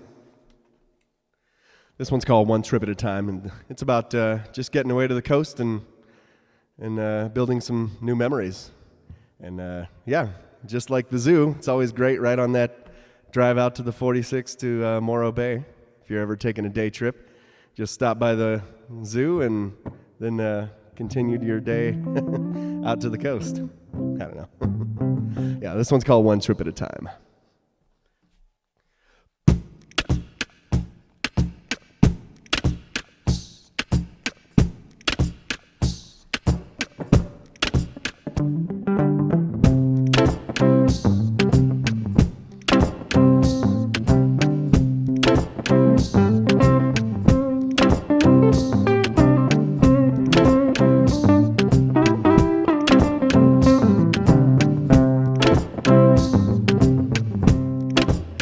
Let's take a little trip to the coast today.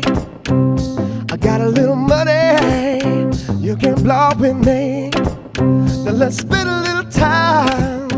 Let me ease your mind and set you free.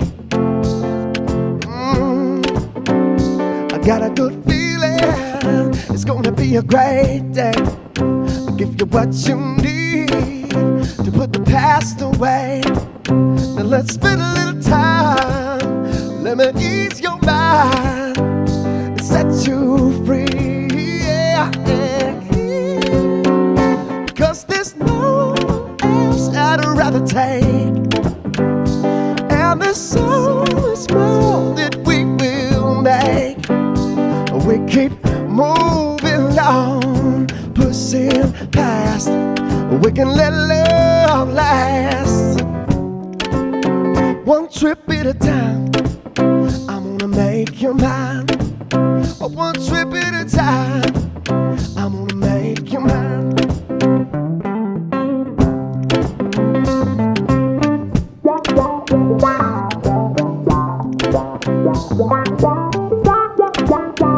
You got a few worries I wanna take from you, 'cause I've done a few things that I can't undo.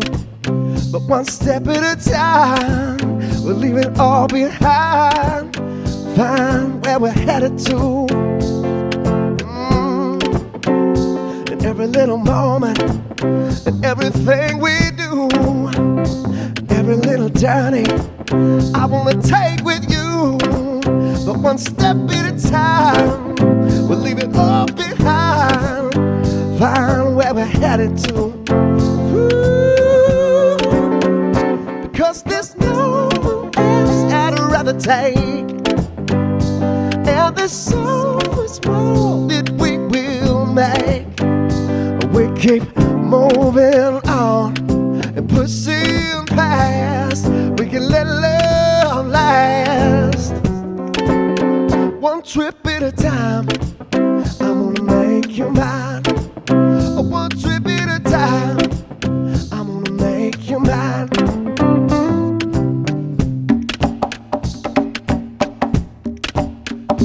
One trip at a time,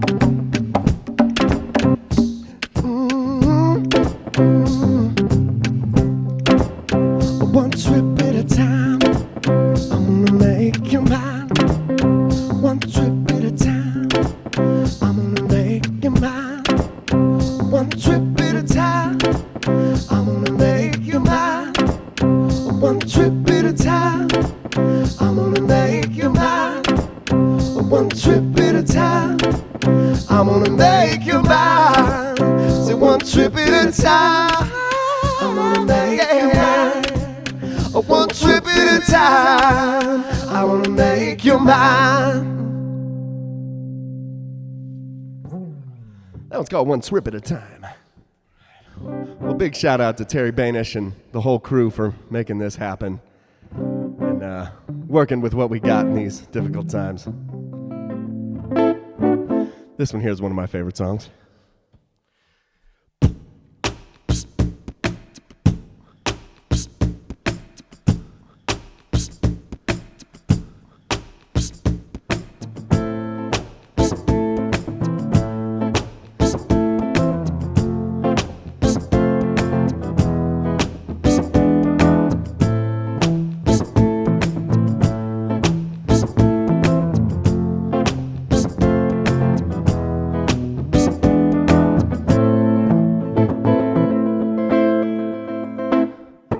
Todo aquel que piense que la vida es desigual tiene que saber que no es así, que la vida es una hermosura, hay que vivirla. Todo aquel que piense que está solo y que está mal tiene que saber que no es así, que la vida no hay nadie solo, siempre hay alguien ahí.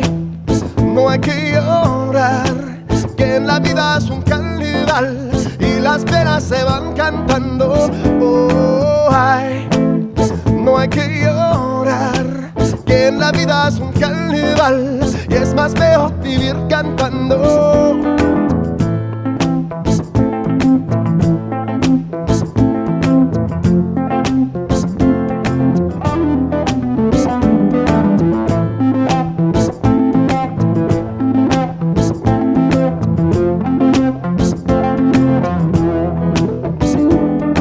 Todo aquel que piense que la vida es desigual tiene que saber que no es así, que la vida es una hermosura, hay que vivirla. Todo aquel que piense que está solo y que está mal tiene que saber que no es así, que la vida no hay nadie solo, siempre hay alguien hay.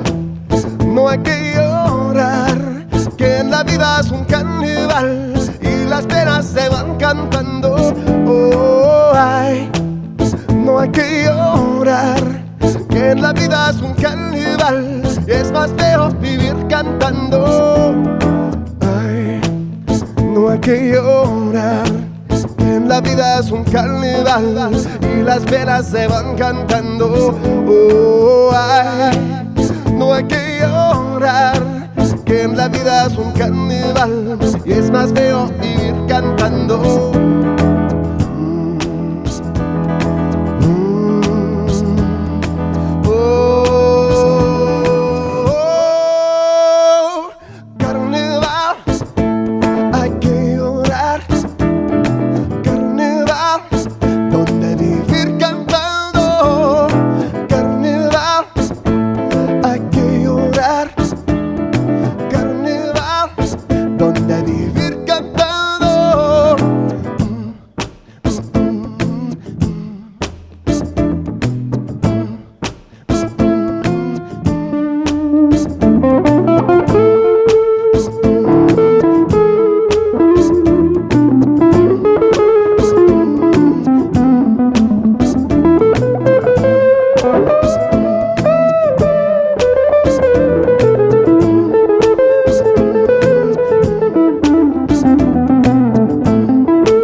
Kimbara kumbara kumba skim bum bum. Kimbara kumbara kumba skim bum bum. Kimbara kumbara kumba skim bum bum. Kimbara kumbara kumba skim bum bum. Kimbara kumbara kumba skim bum bum. Kimbara kumbara kumba skim bum bum. Kimbara kumba skim bum bum. Kimbara kumbara kumba skim bum bum. Kimbara kumba skim bum bum. Vivir cantando carnaval.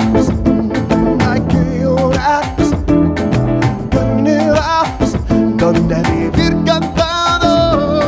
Kimbara kumbara kumba skim bum bum. Kimbara kumbara kumba skim bum bum. Kimbara kumbara kumba skim bum bum. Kimbara kumbara kumba skim bum bum. Kimbara kumbara kumba skim bum bum. Kimbara kumbara kumba skim bum bum. Kimbara kumbara kumba kim bum bum. Oh.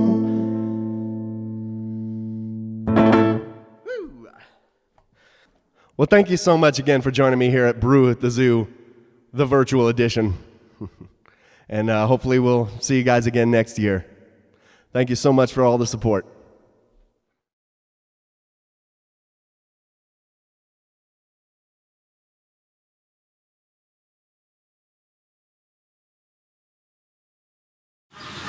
All right, that was awesome, Ricky Montejo. That was incredible job. Thank you so much.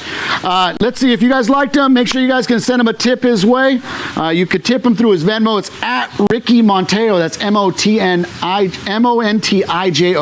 or PayPal at RickyMontejo.com. What a super talented guy. Visit his website, RickyMontejo.com. Follow him on Instagram at Ricky Montejo. And his music's available on all platforms.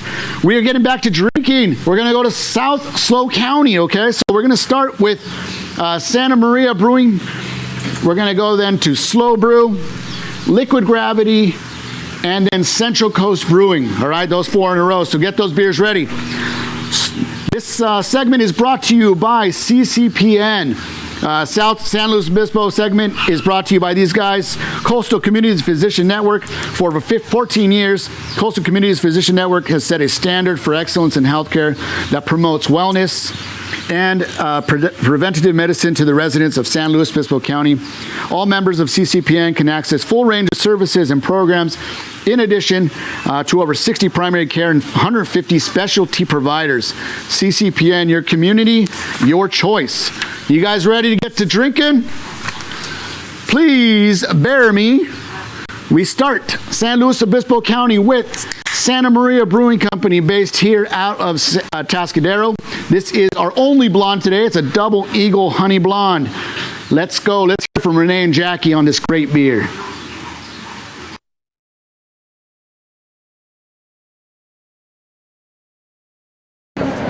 I don't understand. I owe my beer today. Yeah. It's super good. Very good. What does that mean? Light, crispy. Crispy. I'm not good at math. I'm not good at math, man. I'm not good at Crispy is math. not the right word. Wait. He's taping already. Huh. Oh. Charles Paddock Zoo, thank you. And Fuego Events, thank you. Servants, thank you. You guys have always been super supportive of us. That's Renee. I'm Jackie. And she's going to talk about the beer that we chose today, which is the Honey Blonde. Definitely. We picked the American Honey Blonde, Double Eagle. It's one of our oldest recipes. We got 5.2% alcohol. Yeah, it's you definitely taste the orange honey blossom notes. Yeah. Is it orange honey? Yeah. It's the malting that we do. Yeah. It's very light and refreshing. You could drink it any time of the year. I mean, it's California, so yeah, you really rarely have bad days where you can't drink, honey blonde. So I feel like it's a good break from the so like we're like we're heavy IPAs. Yeah, we are. Yeah. Heavy in IPAs right now. Yeah. Everyone has IPAs. That's great. We do too. We love them, but it's just kind of it's sometimes nice. It's like, hey, you have a girlfriend that makes you mad. take a break from here and we just go try something else, you know? And that's it. I feel like that's super good. Yeah, I feel like the honey blonde is our girlfriend that we have aside from our girlfriend. I feel like that's super good. That's a super great break from all the IPA, all the porters, all the sours, all the ciders that we have going on. It's our side chick. Yes. It's our side chick of beers. Yes. That's Okay. super good. I like that. I feel like Side side chick, chick of beers. right? Yeah, I like that. I like that. Yeah. But also, the animal we picked was the American alligator because obviously he flies and he drinks beer. Where did you get where he flies? No, I'm kidding. He doesn't do that. Don't give animals beer. That's super horrible. But there's going to be a QR code after this video. It's not like Red Bull. Oh, you're right. That's like that. So there's going to be a QR code after this video, and it just you know, Andres is going to tell you about that. To tell you how to donate and stuff. You know, Charles Paddock Zoo was super cool, and we need to help them out to keep them alive. You know, and in a way they're helping us out to keep us alive. Absolutely. We have It's been really hard for us to come to you guys publicly and speak about our beers, talk about it, and interact with you guys. So this is the only way we can do it. We love doing it this way, but we want to eventually, be with back you in your guys. face, in your face, talk to you. You smell my bad morning breath when you come. You know, just it's super cool. I don't think anyone wants to do that. No one does. No one does. But we offer a lot of stuff here. So we offer in dining. You know, like outside. We have super awesome look at this patios. patio. Yeah. There's people here right now. And if you want to do to go to, you can call us. We'll get that food ready to go. Absolutely. One of these special people will deliver your food. Dude, it might be me delivering your food to you. So if you want this pretty little face at your doorstep. I grew hair for a reason, but we'll get it to you, man. Like we're here, we're trying to stay alive, and it's been super awesome because of the support that we've had in this community with all the other breweries coming together and helping us out, and all the other brewers that you're gonna taste today, and the ciders you're gonna taste today. You know, they've always been super supportive. They've helped us out when we were in trouble, and we've helped them out when they're in trouble. So like, thank you so much for having us over. Definitely check us out on Instagram and Facebook. We have a lot to offer on those sites. Yeah. And I really do, appreciate you guys buying into this and helping us out. And I hope you enjoy our beer. Yeah. I really do, because we do. Cheers. Cheers. See you guys soon.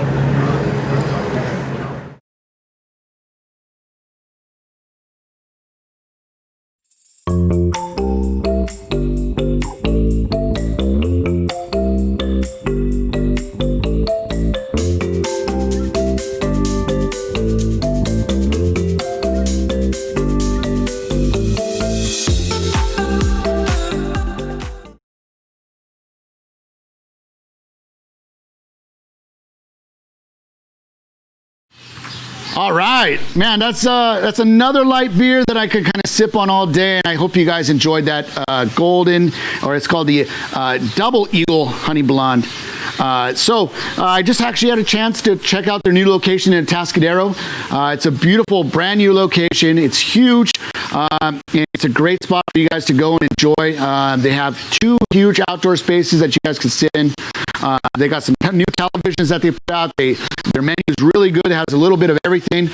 And they also have a distillery that's going to be opening soon. It's inside the brewery themselves, so you can literally have anything you want there. So that's pretty cool. They're literally a few minutes away from here. So Tony, maybe the loser can buy around at Santa Maria after this. They have 2 tap rooms open, Atascadero and Napomo, which is the original location. And I just heard about this cool thing. It's called the Royal Council Membership. It's $249 for the entire year. And you get a case of beers every single month. But they're not just regular beers that they have. They're actually brand new recipes made just for the Royal Council members. It's available to any California resident.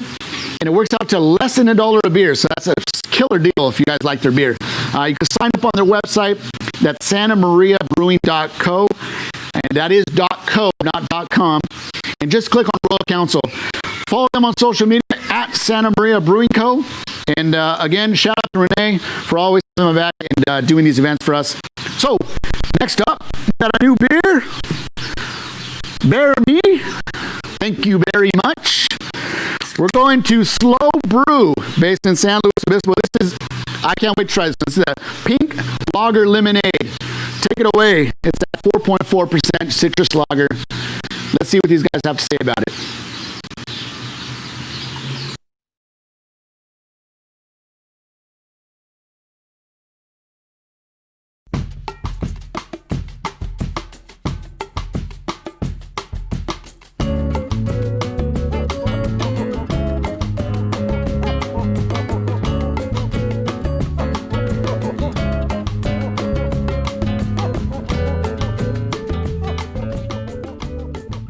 Hey guys, Kobe here, lead brewer at Slow Brew Rock, located in San Luis Obispo, California, home of our 30-barrel production brewery.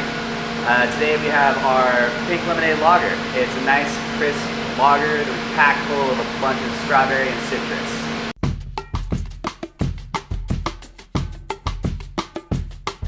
Our pink lemonade lager is a super beautiful, vibrant pink color. It was brewed slow for that nice lager feel. Nice, crisp, and spritzy for the hot summer day.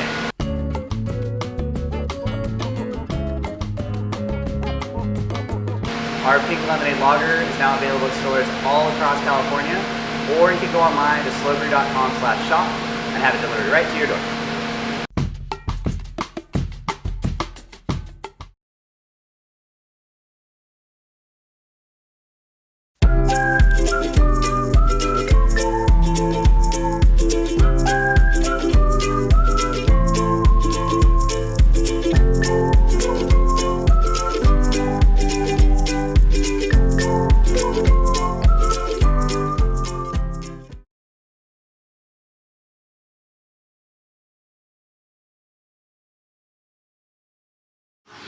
All right. Well, I really appreciate the breweries putting in all this time into these videos. That was a really well done video. That's a lot of work you guys just saw there. So thank you so much to the entire Slow Brew team. Slow Brew team is Team Monkey. All right. That's who their animal is. And right now I am trailing to Team Tiger, $280 to $236. So come on, I'm right there. Somebody donate Team Monkey. Help me and Slow Brew out. Let's go. Don't listen to this guy over there. I'm trying to raise money. So we love including these types of beers. It's just something a little different. It's different, and they did a really good job. This pink lemonade lager was awesome. It's refreshing. It's something you can definitely just continue to drink all day. It's really light. I think it's 4 point something percent. So I think, let's see, 4.4. That's awesome. Just right up my alley. These guys have been at it since 1988. They are one of California's longest standing brew pubs. And they have Slow Brew Rock, which is literally one of my favorite breweries. It's just a cool location to hang out at. And they have a little bit of everything. Teal Rock Enchilada there. They have Pounders Wine. Right next door is Rod and Hammer Slow Still. So you can have anything you want, anytime you want. So, this is pretty cool. It's called Slow Brew Lofts. You can rent a luxury short-term vacation rental right above the Carissa downtown San Luis. So you can literally just go down and hang out and have a good time, and then walk right back upstairs and stay, and then do it all over again. So it's a pretty cool spot. Find our beer, wine, and spirits on their website, slowbrew.com. And also it's called, click on Find Our Beers to find beer near you. If you don't want to leave your house, you can also order free, order online. It's free shipping for all orders over $100. Follow them on social media at Slow Brew. You hear these guys? These guys are raging. I hope you're raging like me. I'm going to bring out Terry Banish, the deputy city manager from the city of Atascadero. And Terry, you are breaking my heart. Tiger. Go Tiger. I cannot believe what I am seeing right now, Terry. Terry. Can I still sit here? You can still sit down. I mean, you know what? I need some help, like something. Let's see, what we got? Oh, yeah, look what I got. This guy's going to hang out with us, well, just to let people know that Team Monkey is still around. So, Terry. You do that. Terry, so you're the deputy city manager for the city of Atascadero. Yep. You're also in charge of outreach, promotions, and events. Yep. So I literally, aside from Tony and I, have found somebody who's as busy as me. Yeah. So that is awesome. I don't know. I think you're busier. How do you do it? Well, you just love what you do. That's right. There's a lot to do in this city, so a lot of money to be raised, and yeah. So tell us a little bit about, we'll do the whole stay, play. Yeah. Well, let's start with play. Play. Right? So right here at Charles Paddock Zoo, Yeah. you can play, got families and all of that. We also have our golfing. We have Chalk Mountain Golf Course. We have disc golf. That's, available over there at Chalk And I Mountain. heard people are really into disc golf right now. Really into disc golf. Yeah, and you guys have one of the nicest courses I heard. Yes, we do. Yeah. We have a really good one. We also have the Creston horseback riding. That's close by. So if you want to do some horseback riding, come and play here. And what about the lake? We're here right at the lake. I mean, we're literally at the lake. Beautiful. Yes. Tascadero Lake Park. You got paddle boating. You can go out on your paddle boards if you want to practice and not in the ocean. So you can kayak out here too, I'm assuming? Yeah. Kind But of? Nothing beyond kayaking. Okay, You just- can't swim. Okay. Saying. Don't go swimming. No, go swimming. And so you guys also are in this, Tascadero's in this perfect spot. Yes, we are right in the middle. Like right in county. the spot of everything, right? Yes. So let's see, it's 20 minutes within Paso Wine Country. Yep. You're 20 minutes within downtown Slow. Yep. And the beach. Yes. What does So the beach, we even have an Atascadero Beach, and that Atascadero Beach is like really our beach right off the 41. Oh. Yeah, see? So I mean, you guys literally were have smart. everything. We have a little bit of everything here. And this is what blows my mind. You guys are open container city. We are open container. Oh, the chief of man. police likes to, kind of temper that a little bit. Whatever. You guys are a very well behaved open. We are very well behaved. Yes. I'm losing my tiger. See, I know, because you're turning into Team Monkey. Yeah, I know. Okay, and so I really want to touch on this awesome thing I came across on the Visit Atascadero website. Yes. And it's called the Brews and Burgers Trail. Yes. And so tell us a little bit about, what is that? So It sounds awesome. It is awesome. We have a very nice range of breweries that we have here, including cider and wine, and we have wine bars and all of that in our city. And then also we have 22 burger establishments. Oh my So we're like 22. You have In-N-Out, from In-N-Out all the way to Sylvester's Burgers. We have like the best combination of beer and burgers. Yeah, I saw Colony Market, Nautical Cowboy, Market, Guest House Grill, Dan's, The Grub Shack, Dave's Burgers, Eight Town Diner. And then our of course, breweries your are breweries. awesome. Yes. Which you're all tasting. That is what's Atascadero has exploded with craft beer. Yes, we have. I mean, exploded. We own beer. Yes, you do. Hey, Paso, hands off. Yeah, it's actually quite amazing.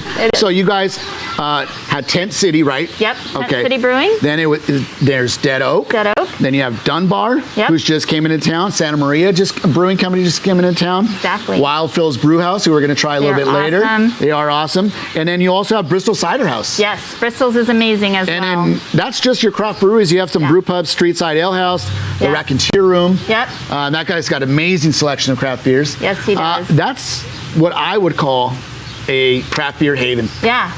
And you can enjoy all those beers, some of them within walking distance of our downtown, beautiful downtown. We have Sunken Gardens out there. We have Historic City Hall. We have Galaxy Theater. So when you talk about things to do, you can crawl back to your hotels, which are we have 11 of those. And you can have a beer while you're crawling to that. Yeah, you can. Yes, that's awesome. I'm on to you now. So I wanted to bring a friend out. Okay. Is that cool? Yeah, absolutely. All right. So we have Jocelyn from the Charles Paddock Zoo coming over. And Jocelyn, can we put it up a little higher so our viewers can see? Let me step in a little bit closer. I'm going to scoot over for you. But can you guys all see that?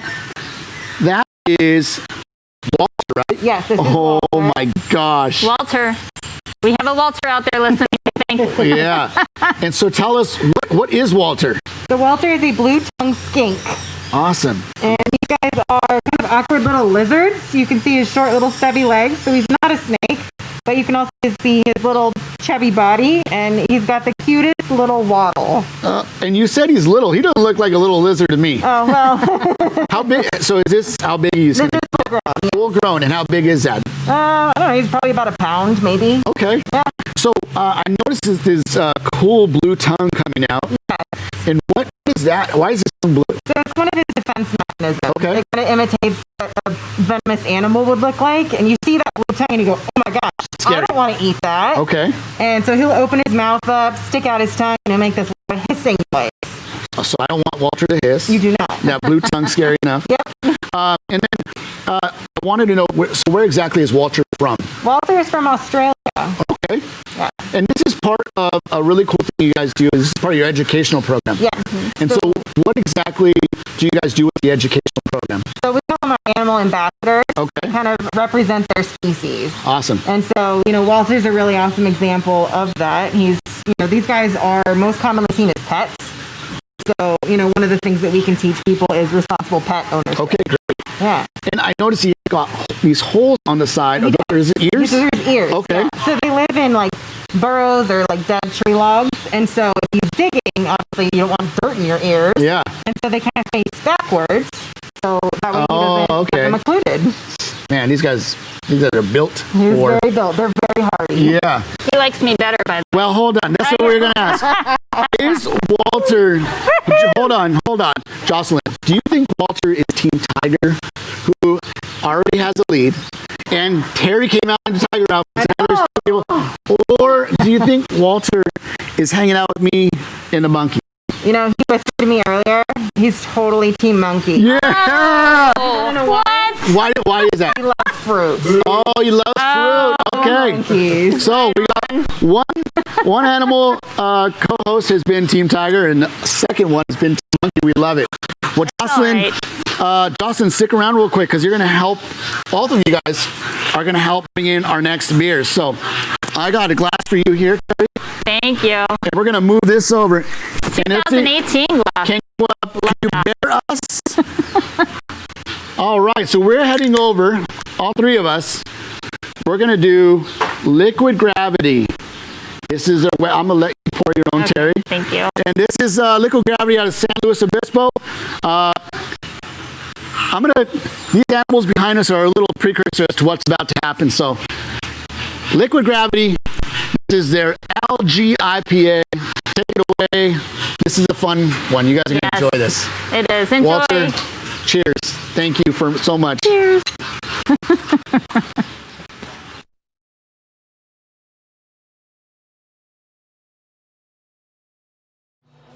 Hi, I'm Brendan Goff, head brewer and owner here at Liquid Gravity Brewing Company. I'd like to show you... 3, 2, 1, football go! Jesus Christ.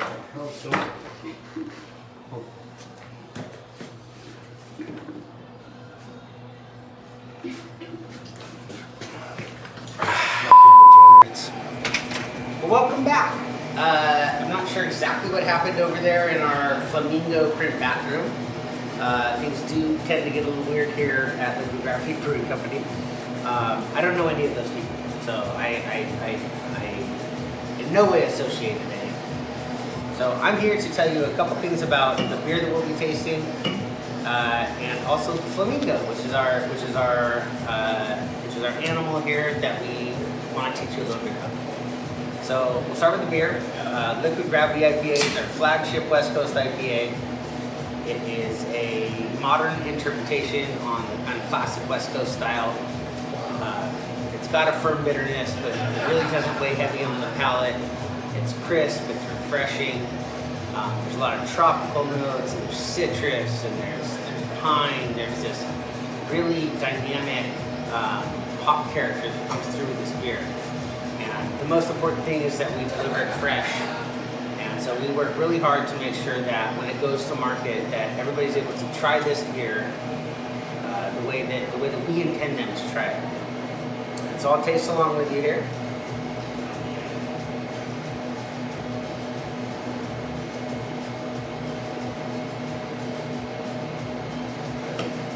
So I always pour a little aggressively. I actually like to get that foam on there. So many of the aromatic compounds on that beer are actually in the foam. When you smell this beer, you'll get a big, that kind of mandarin orange, that tangerine citrus character. It's balanced by a really beautiful tropical mango, papaya kind of character to it as well. It's dry, it's very drinkable. I think if you're looking for an IPA that is going to give you all of the things that are wonderful about IPAs, but use back the bitterness a little bit, then this is the IPA for you. we have people come into the brewery all the time and say they don't like IPAs. And my wife, who runs the tasting room, she always splashes them our IPA. And when they try it, they always look at her and they go, oh, well, I like that. And so hopefully you guys can kind of appreciate, it's a very flavor and aroma driven IPA here. But without further ado, star of the show here is the flamingo. So I'm going to give you a couple facts about flamingos that I may or may not have been fed by Monica, who deserves more than what I give her. She puts together everything here, and she's put together a list of fun facts of flamingos here.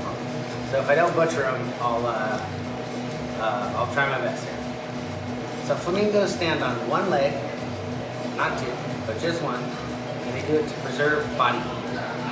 And Caribbean flamingos are actually the only flamingo to natter days inhabit in America. Not natter days. Not natter days? Not natter days. Not natter days. Not natter days. But natter days is a fine example of a craft beer. Brendan, natter days is not a craft beer. It's not a craft beer. Is that a craft beer? That is a craft beer. This tastes much better anyways. This is a craft beer? That's a craft beer. Can I drink this? You can drink it. What do I do with this? Throw it away.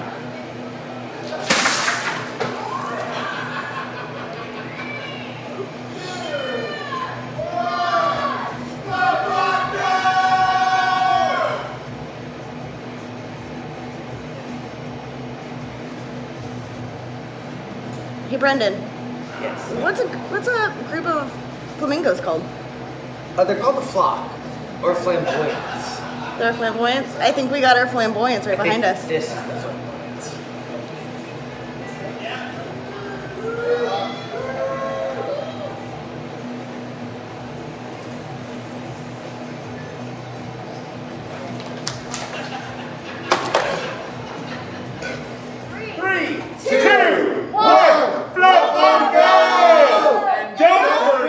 To donate to the Caribbean Flamingo at the Charles Paddock Zoo.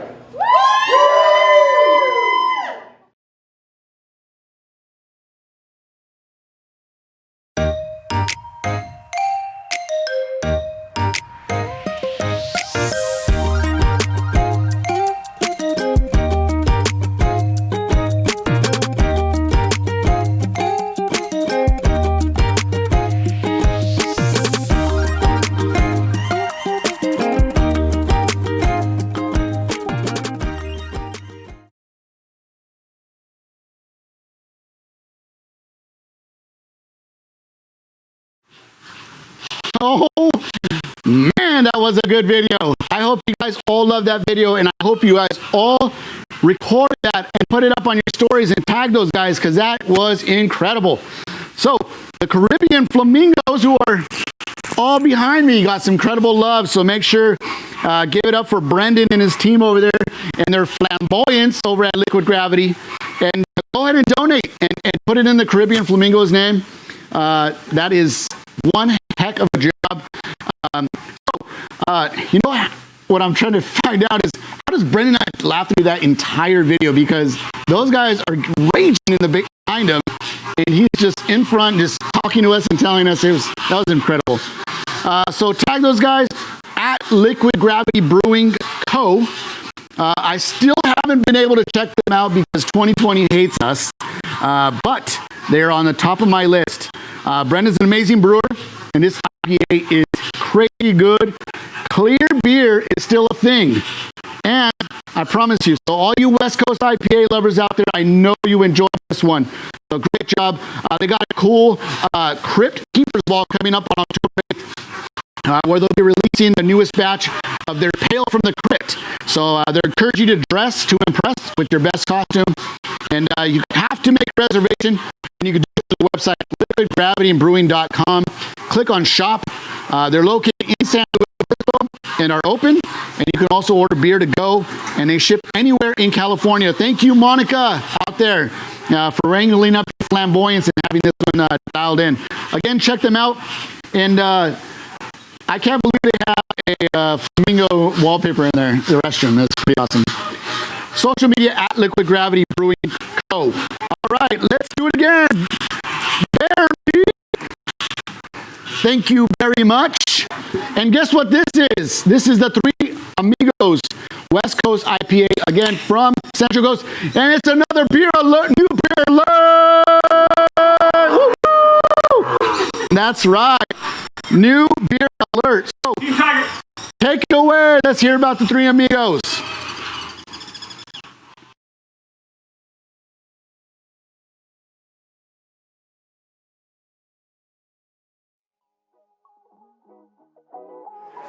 Hi guys, it's George from Central Coast Brewing. I'm going to try one of our Three Amigos just like you are here in a couple of seconds.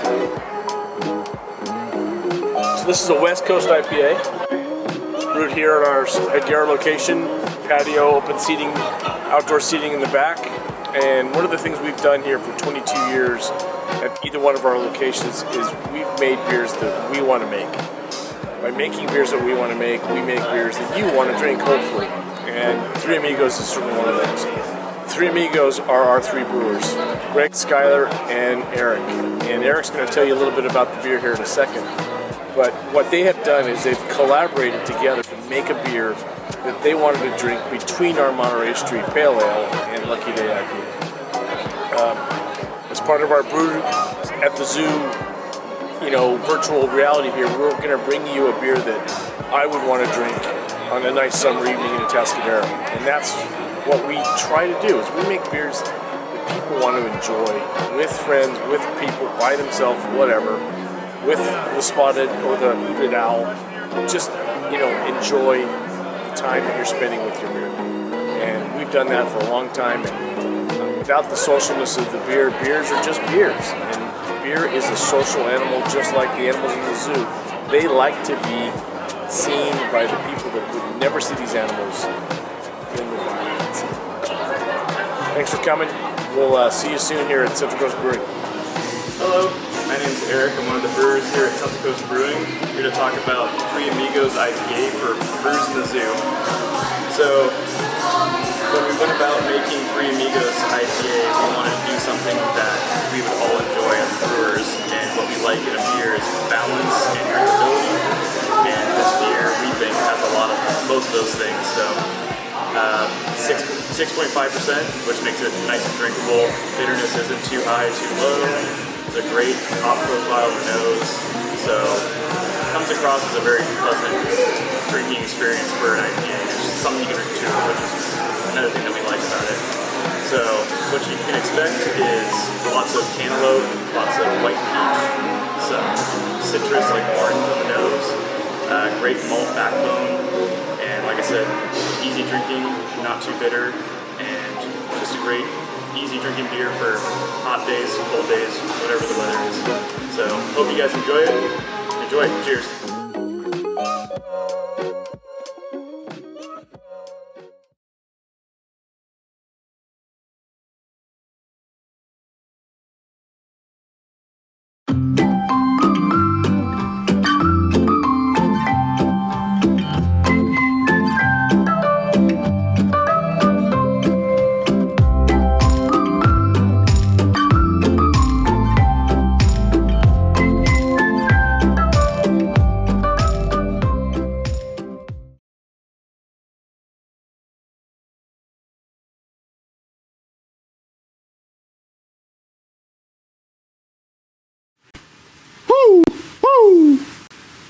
That owl was mesmerizing, and I hope it hypnotized you guys and made you want to donate to the Burrowing Owls, because that thing was just staring you all down, making sure you guys made donations. I'm in IPA heaven, another West Coast IPA, and this makes me super hoppy. All right, I love Central Coast Brewing. These guys always have great beers, and some of their newer beers they've come out with recently are really, really good. They have the Raspberry Sunrise, which had one of the best responses we've ever had at our Surf and Suds at Home Fest not too long ago. They have Juice Box Hero Hazy, Pope Francis Hazy, their Pacific Sunrise, Playdate Pale Ale, just too many to name, but they're coming out some really good new beers. If you are, oh, actually, the can, if you guys know the can, the reason it's called the Three Amigos, as they said, is for Eric, Skylar, and Greg from left to right on there. And congratulations to Skylar, who's in the middle. He's having a baby right now, so congratulations. Andres is always a good name if it's a boy. If you're in the area, there is a special and cool beer or truck called, it's a Central Coast Brewing truck, better known as the Tactical First Response Unit. So it's like a magnet for beer drinkers any festival that they've ever been to. Not only do their beers help them stand out, but this truck is the next level. So you can actually rent it. So imagine being that guy, right? You're having like that cool little block party. You're like, I'm just going to bring the Tactical First Response Unit to my house, park it out front. The entire neighborhood can come over and have beers. You definitely get the coolest guy on the block. So you have to check it out on their website, centralcoastbrewing.com, or look them up on social media at Central Coast Brewing. I'm sure there's a photo or two of it. They also have 2 locations in San Luis Obispo, and their newest facility is one of the nicest brewery setups that I've been to. So both locations are open. You can order beer to go, or you can get your beer shipped anywhere in California. Again, it's centralcoastbrewing.com and at Central Coast Brewing on social media. All right. We're coming up our next music break. You guys have finished 7, 8, 9 beers. Okay, we got 5 to go. So we're going to do a break.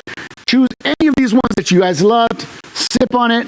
We're going to go to Bear Market Riot. Easily one of the best entertainment bands in this area. So we're going to go right to Kirk and Nick. One of the best duos. They've been voted the best band by San Luis Obispo New Times for the last 3 years. And they're going to show you why. Take it away. Here we go. Pour yourself some beers. Enjoy. Brew at the Zoo. What up, folks? We wish we were with you. We'll see you next year. But we're here. We're Bear Market Riot. We're here at Slow Brew Rock. We got beer. Don't worry. Don't worry. We're found fine. some. We found brews. We'll be at the zoo again soon. This one's called Whisper Amen.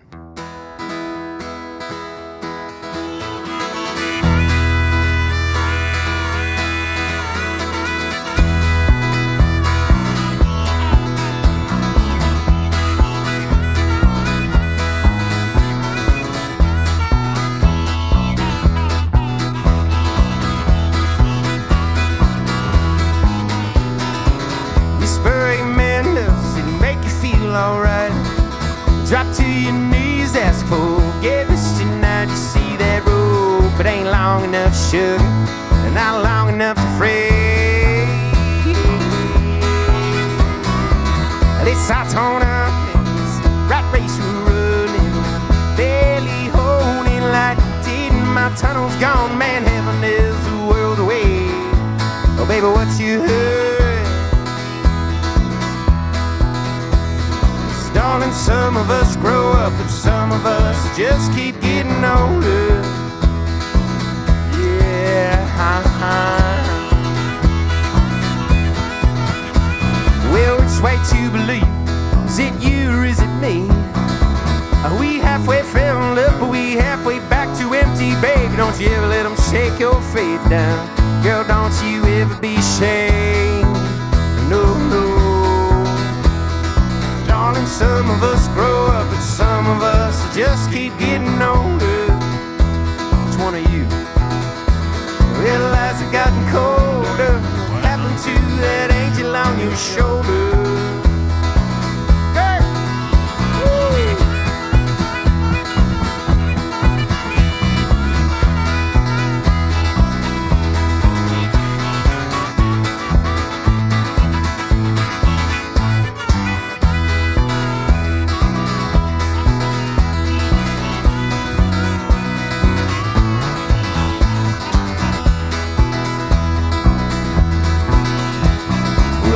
To you, darling, what happened to those dreams? Watching life just pass you by since you passed on you and me. and you have full little way, and darling, that ain't never gonna change. Darling, some of us grow up and some of us will just keep getting older. Your lives have gotten colder. What happened to that angel on your shoulder? Your lives have gotten colder. What happened to that angel on your shoulder?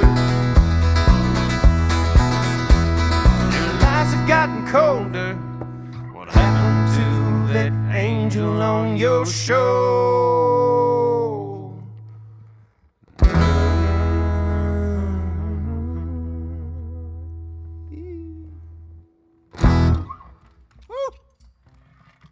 Brew at the Zoo.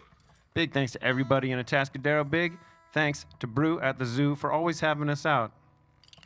Hey, we really missed you, Atascadero, at Dancing in the Streets, and that would have just happened. We're gonna see you. We're gonna see you next year when we dance in the streets again. It's on hiatus for a little bit, but it will be back. On hiatus. But it's sweet that we can play music here for you guys, and you guys can hang out at home. Thank you for being there. Thank you so much. Thanks for Slow Brew for giving us a stage and some lights, and thanks to Slate Art Collection for capturing these cameras for us and making us look real pretty and stuff. Here's one called I Love You, Dear, and we do. We love you, dear.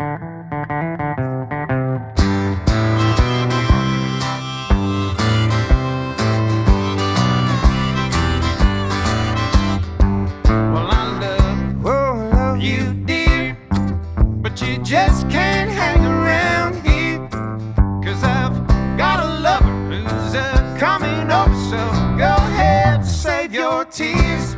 Oh, you know I got her W for a long enough time. I'ma make some friends, and you know, darling, I'm feeling fine. So don't you come around here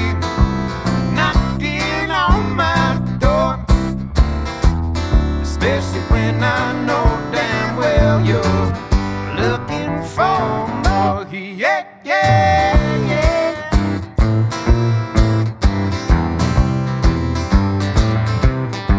See, I'm hot to trot now, babe, and I know you love what I've got, but I've got a love who's coming over, babe. She's a lot of what you're not.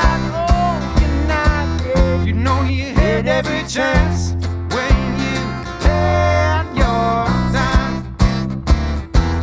I'ma make some friends, and you know, darling, I'm taking mine. So why don't you smile, darling, I'll throw you away. Even though I know it messes up just what you think.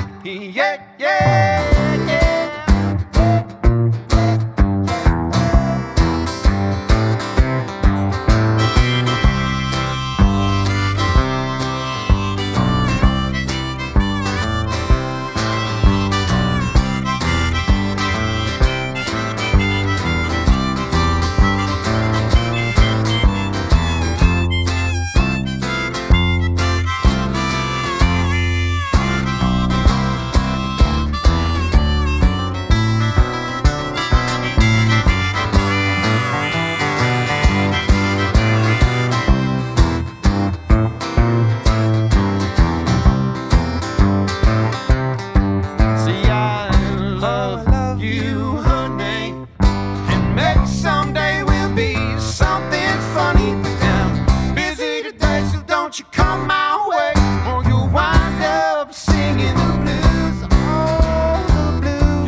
taking mine. So don't you come around here knocking on my door, especially when I know damn well you're looking for more. Yeah, yeah.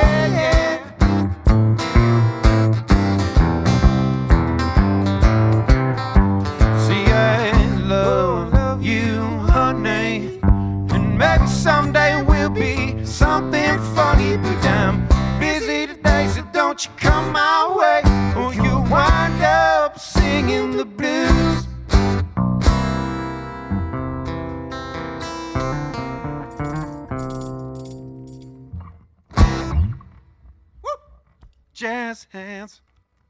Shake it down, girl. That's my new my victory dance.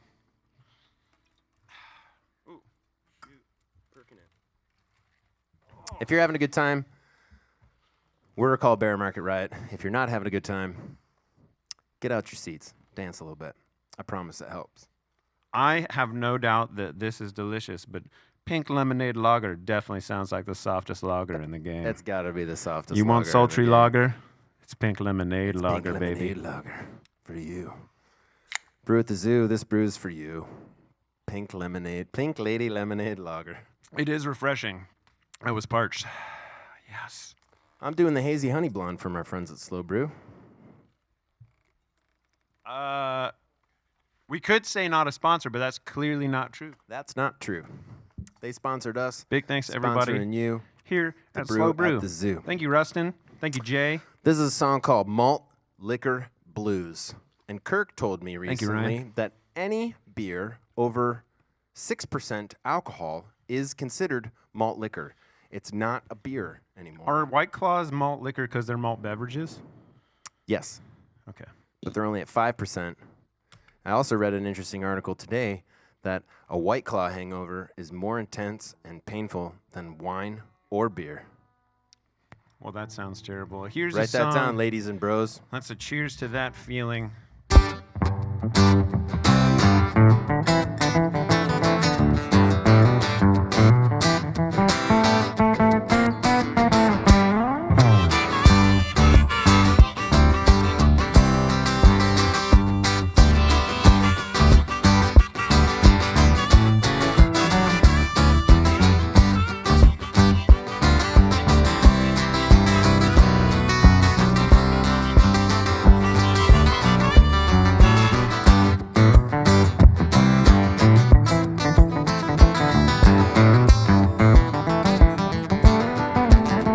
Well, the cottonwood is falling like a snowstorm. Yeah, the Mississippi's looking so blue. Oh, baby. I got my bottle in a paper bag and another 40 ounce for you. Now, I don't care if you never want to kiss me. So you can do whatever you please. As long as you're coming to the lottery breaks to drink some malt liquor with me. So yodelay, hey, yodelay, hey, yodelay. Yodelay, hey, yodelay, hey, yodelay.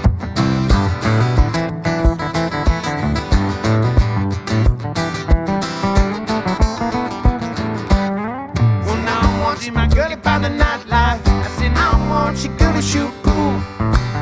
I want you, girlie, by the corner of my bed, drinking malt liquor from a jar.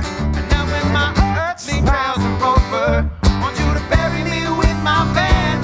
Because, baby, loving you is so dangerous, but drinking malt liquor is grand. So yodelay, hey, yodelay, hey, yodelay. So yodelay, hey, yodelay, hey, yodelay.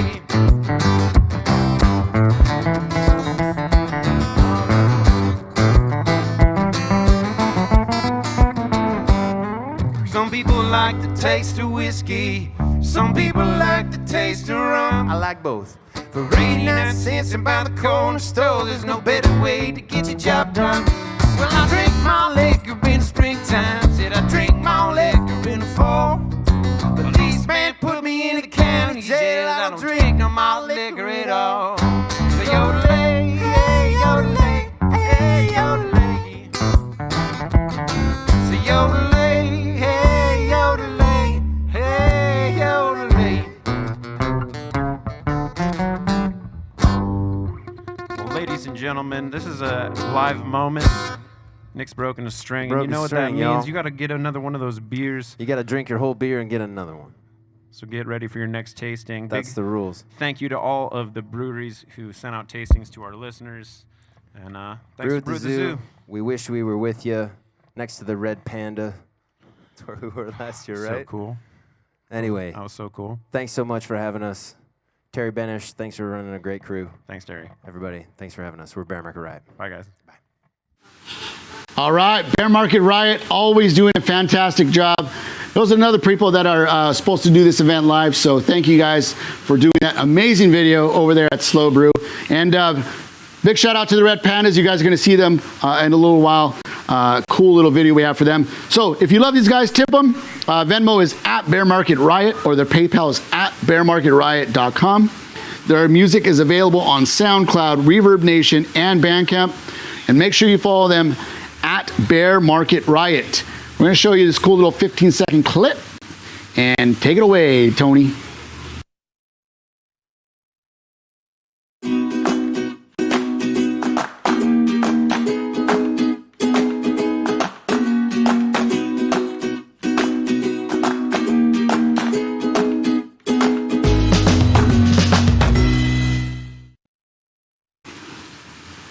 All right, you guys got to do that Burgers and Brews Trail. All right, so it's the final stretch. We're going to go to North Slow County. We're going to show you this map real quick, and this is what we're going to do. We're going to finish off with Silva Brewing, Kilo, Bristol Cider, Firestone Walker, and then Atascadero's very own Wild Phil's Brew House. So this final group of breweries is brought to you by State Farm Insurance agent John Donovan. From John Donovan Insurance and Financial Services. Big John and his team value the opportunity to serve you. They work to secure your well-being and protect and preserve your assets. They strive to build long-term relationships and to develop a precise understanding of your needs and desires. They represent State Farm because of their commitment to each customer. You can reach them at bigjohninsurance.com or call them at 805-466-7744. Big John, thank you very much. All right, let's bear me and let's get this going. And you know what this is? This is Silva Brewing, but it's another new beer alert. Team Tiger. This is their crisp beer, German style Pilsner. Chuck, take it away, Chuck. Legend. This is a brew craft legend, or craft brew legend. Chuck Silva.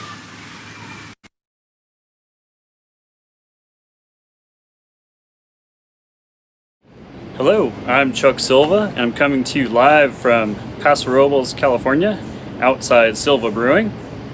We're in the parking lot beer garden, which is where we're open to the public now Friday, Saturday, and Sunday for tastings because of the COVID-19 shutdown, unfortunately. So here we are. Things are a little weird for 2020, and we're doing a beer festival again virtually. Thanks, Andres, for including us. I'm really excited to be part of the Charles Paddock Zoo Brew at the Zoo event. I've got a bunch of cans here on display, which is what we've been doing since the shutdown. Started canning in April, actually.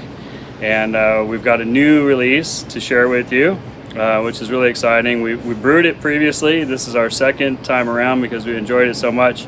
A crisp and clean beer for all this sunny, warm weather that we're having.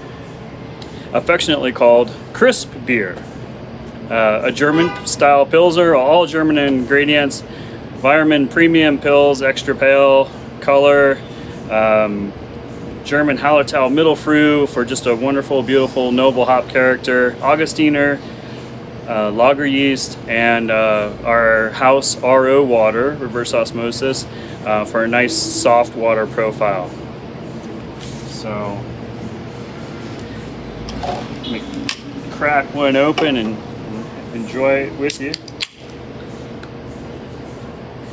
I like lots of beer foam on my Pilsner. And this is a great time of year to be celebrating with German beer, with Oktoberfest as a tradition for Crown Prince Ludwig and Princess Theresa's wedding. That's what the Oktoberfest celebration is all about. It was a 2-week celebration starting the middle, or 3-week celebration starting the middle of September and leading on into October, and became affectionately known as Oktoberfest. Cheers with a crisp beer.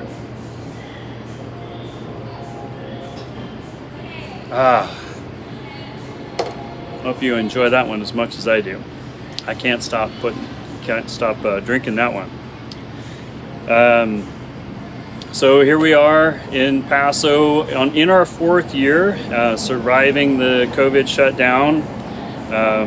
We're where we lost a lot of our business to keg sales, and hopefully that's going to slowly regain. But unfortunately, I think it's going to be slowly instead of quickly. But when you're out in the markets, you're going to find more spots that actually are carrying our cans. So definitely give us a try. We just released the Paso Pale, so that's just coming out. We even have a hard seltzer, Mojito Blast. We have 3 different IPAs going on right now: Hot Maniac, Laughing Pecker, which is all mosaic, and their Hazy Luscious IPA.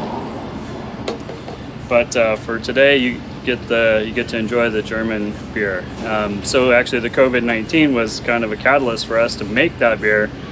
With the shutdown and the time that it takes to make a lager, the tank residence time for lagering, we decided to go ahead and finally brew a lager beer. And Pilsner was on the top of my list because I love a good crisp Pilsner beer. So 6 weeks in tank, including primary fermentation, cold conditioning, lager time. So that's crisp beer, and we're planning to actually brew some more lager beers in the future, different styles. So that's all I'll say about that for now. We do have some more new beers coming.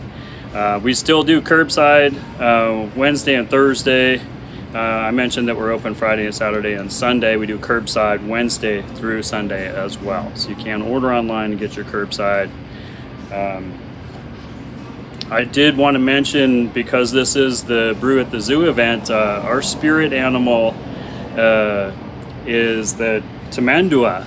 It's a smaller species of anteater with really long tongue. It's a smaller size. It's a good tree climber.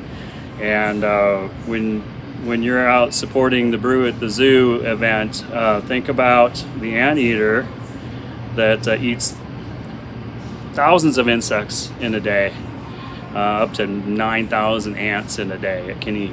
It's crazy.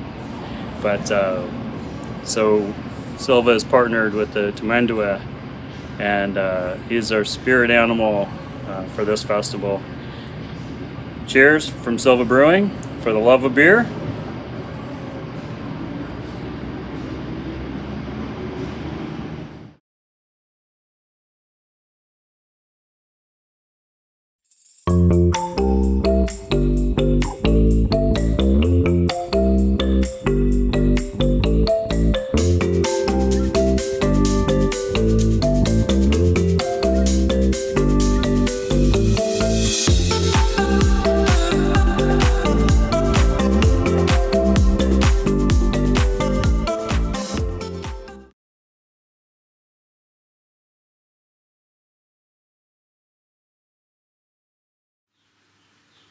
All right.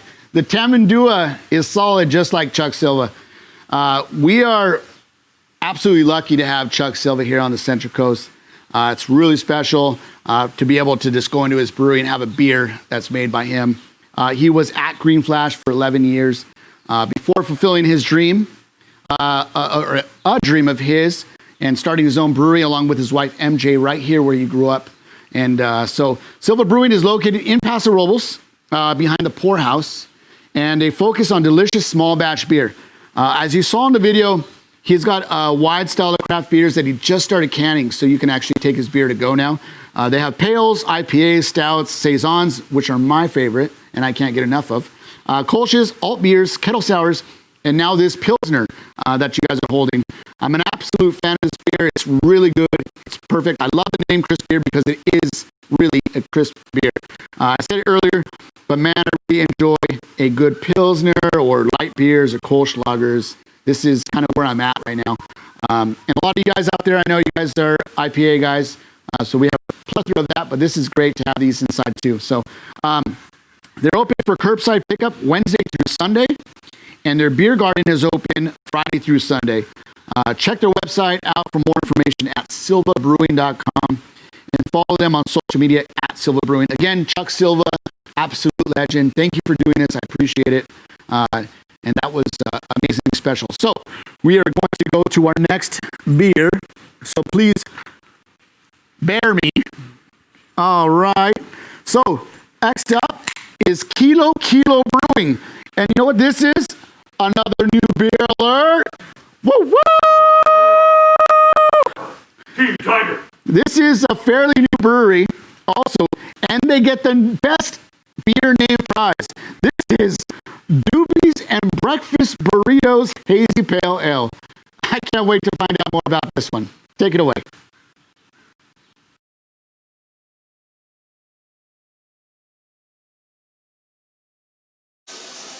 Hi everyone, welcome to Kilo Kilo Brewing. We are located at 3340 Ramada Drive, Suite C, just south of Paso Robles. Thank you so much to Brews at the Zoo for hosting this event, and thank you all for supporting the Charles Paddock Zoo.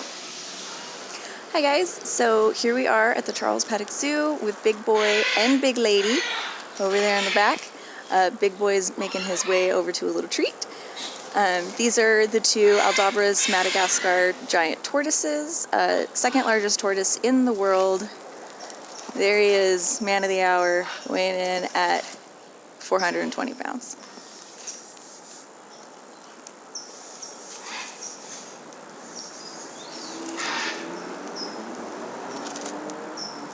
£420, you say? Sounds like it's time to open up a Doobies and Breakfast Burritos.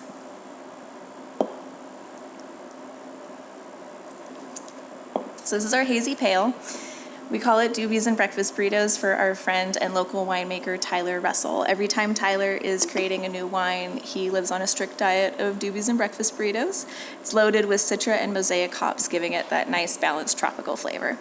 I would also recommend coming in and trying one of our Kaialulu Red Ales, named after Kaialulu Beach in Maui, and pairing it with our local Loco Moco pizza made by Chef Justin Alvarez.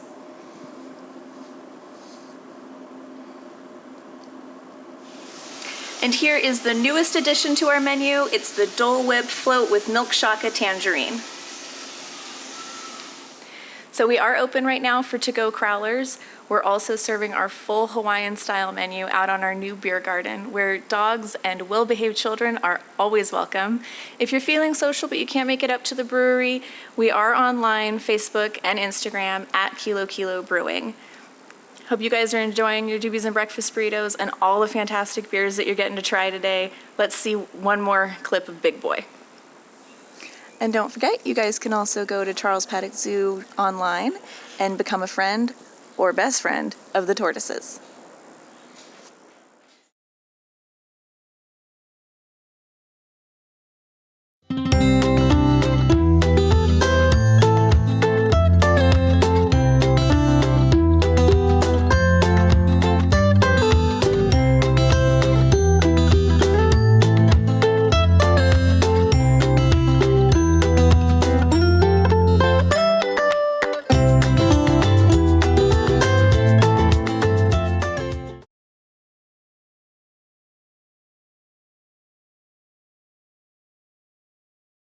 All right. First, I want to say, how crazy is it that Big Boy, the Aldabra tortoise that Kilo Kilo chose, is 420 pounds, and then the name of their beer is called Doobies and Breakfast Burritos. That is the biggest coincidence, and it is not planned at all, and I'm glad it worked out that way. I absolutely love beer names that have a story behind it, just like when breweries have stories behind their name. I want to actually meet Tyler Russell. A Doobie and Breakfast Burrito Diet, plus getting a beer named after him, sounds like a pretty solid guy to hang out with. So if you're out there, Tyler Russell, please hit me up. I want to hang out with you and have a beer with you, or wine. This is a fairly new brewery in Paso Robles, and they just started a can, so this is something new for you guys. This is something, again, that we try to do is just get you guys some new stuff, stuff that just came out. And this brewery is actually doing a really good job of it. So this is a hazy pale. Usually right now we're seeing hazy IPAs. So super glad to try something different. And it was actually really good. This is another list of breweries on my list that I've not been able to check out. But because I'm in the area, I'm going to cross it off my list. Tony, we're going to do that. Quick fact about their name. The word Kilo Kilo means magic in Hawaiian, which co-owner Pamela Battles is. They just made a really cool outdoors patio area and are open. They have a new chef with a new menu and plenty of great beer. Also, they're doing Dole Whip floats with their milk shaka tangerine. That sounds amazing. I know my wife would sign up for that right now. Sounds so good. You can also order their order growlers for pickup and some of these new cans. Check out kilokilobrewing.com. Follow them on social media at Kilo Kilo Brewing.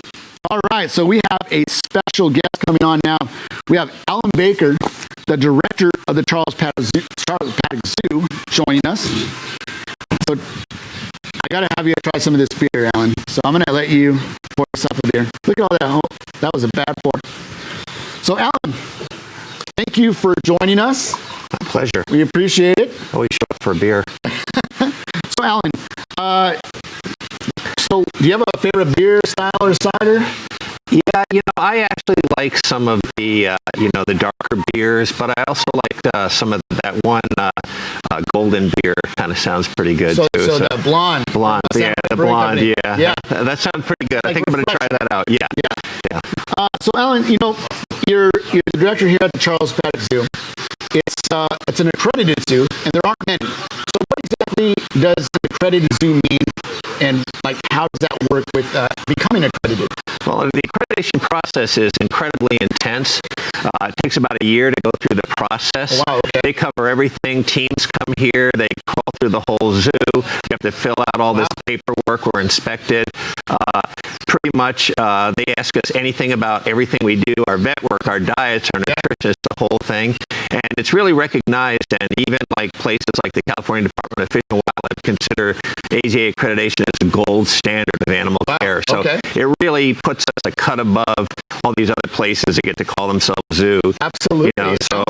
We're, like I said, in a very elite group.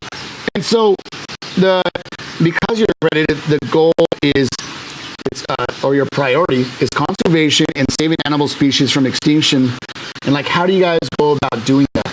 Well, we have a lot of cooperative animal plans. We've talked a little bit today about our Malayan tiger. Yeah. We have 80 Malayan tigers in North America. He's crushing me, by the way. Yes, and he's part of an ongoing breeding thing. Our goal is to eventually get Malayan tigers back where they belong in Malaysia. And so, Mandaru. Yep. So where exactly are they in? Are they close to being?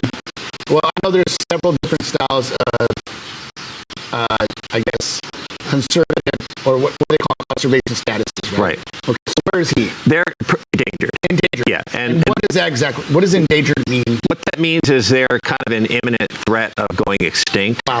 Tigers are really getting hammered in the wild. We actually know that there's more tigers in private hands in the state of Texas than there are all the tigers left in the wild. So that's kind of a scary thought. So seriously, that the whole Tiger King thing is real? Yeah, it's real, and we're kind of lucky in California. We have some pretty strict laws here, so that's kind of kept at a minimum here. Yeah. But there's a lot of states where it's still the Wild West, and it's crazy. That's sad. It is. It's very sad. And so, today, what we're doing here is we're trying to raise some money for the Charles Paddock Zoo. And actually, let's bring in a friend first before we answer this question. So we have a friend coming in right now. Boo. This is Boo, and I'll bring Boo all the way over here. Guys, this is Boo. Can you guys all see Boo? Tony, are we good? Great horned owl. Are we good, Tony? Okay, so this is Boo, and what is Boo? A great horned owl. So Crystal, this is a great horned owl. Is this what you hear outside of your door or when you're Most sleeping, likely, right? yeah. They're the most common throughout North America, and they're known for their hoo-hoo-hooing. Yeah. So you'll hear a lot of it. And he's big. Yeah, she's a big girl. She's Big. I'm sorry. Boo, I didn't mean it. Boo. Great. Now she's gonna vote Team Tiger. She just turned her head on me, so. No, she's a girl, but in the wild it's hard to tell. Males and females are about the same size. They can grow to about 2 feet tall, so she's pretty. She's full grown. She's not standing full height right now. Can you hear? She got a little bit of her hooing. That was amazing. They're known for that sound, and then they also make a whole other array of sounds. These guys have a great vocabulary.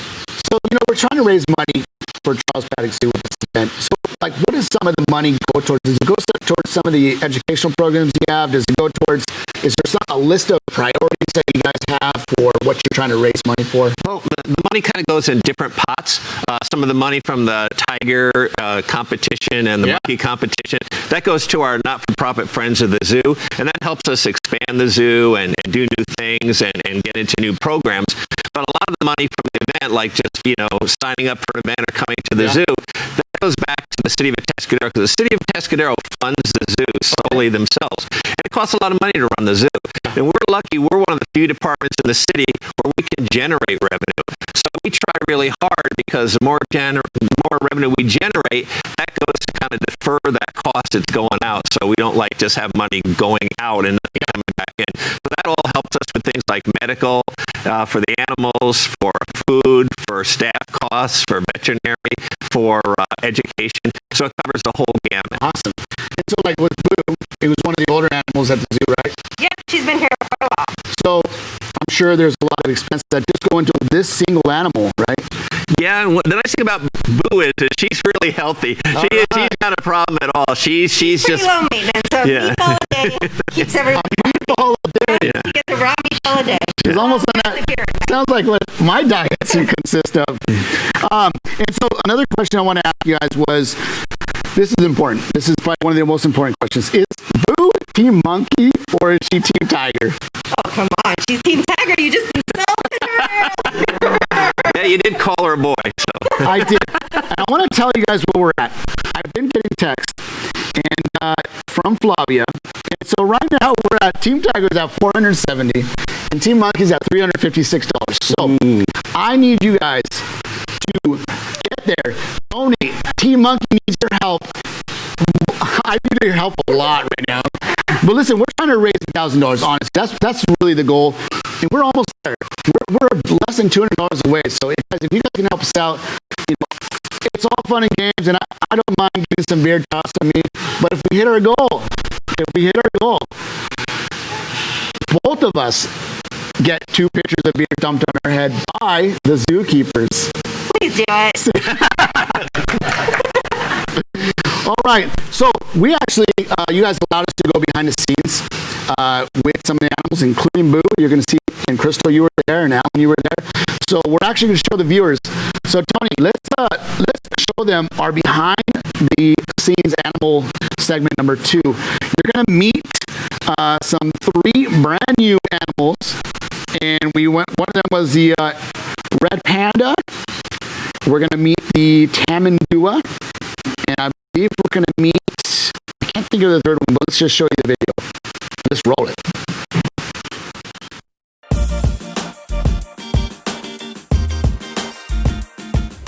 Hi, my name's Jocelyn. I've been a keeper here at the Charles Paddock Zoo for about 3.5 years now. Let's see, I take care of our binturongs. We have a pair.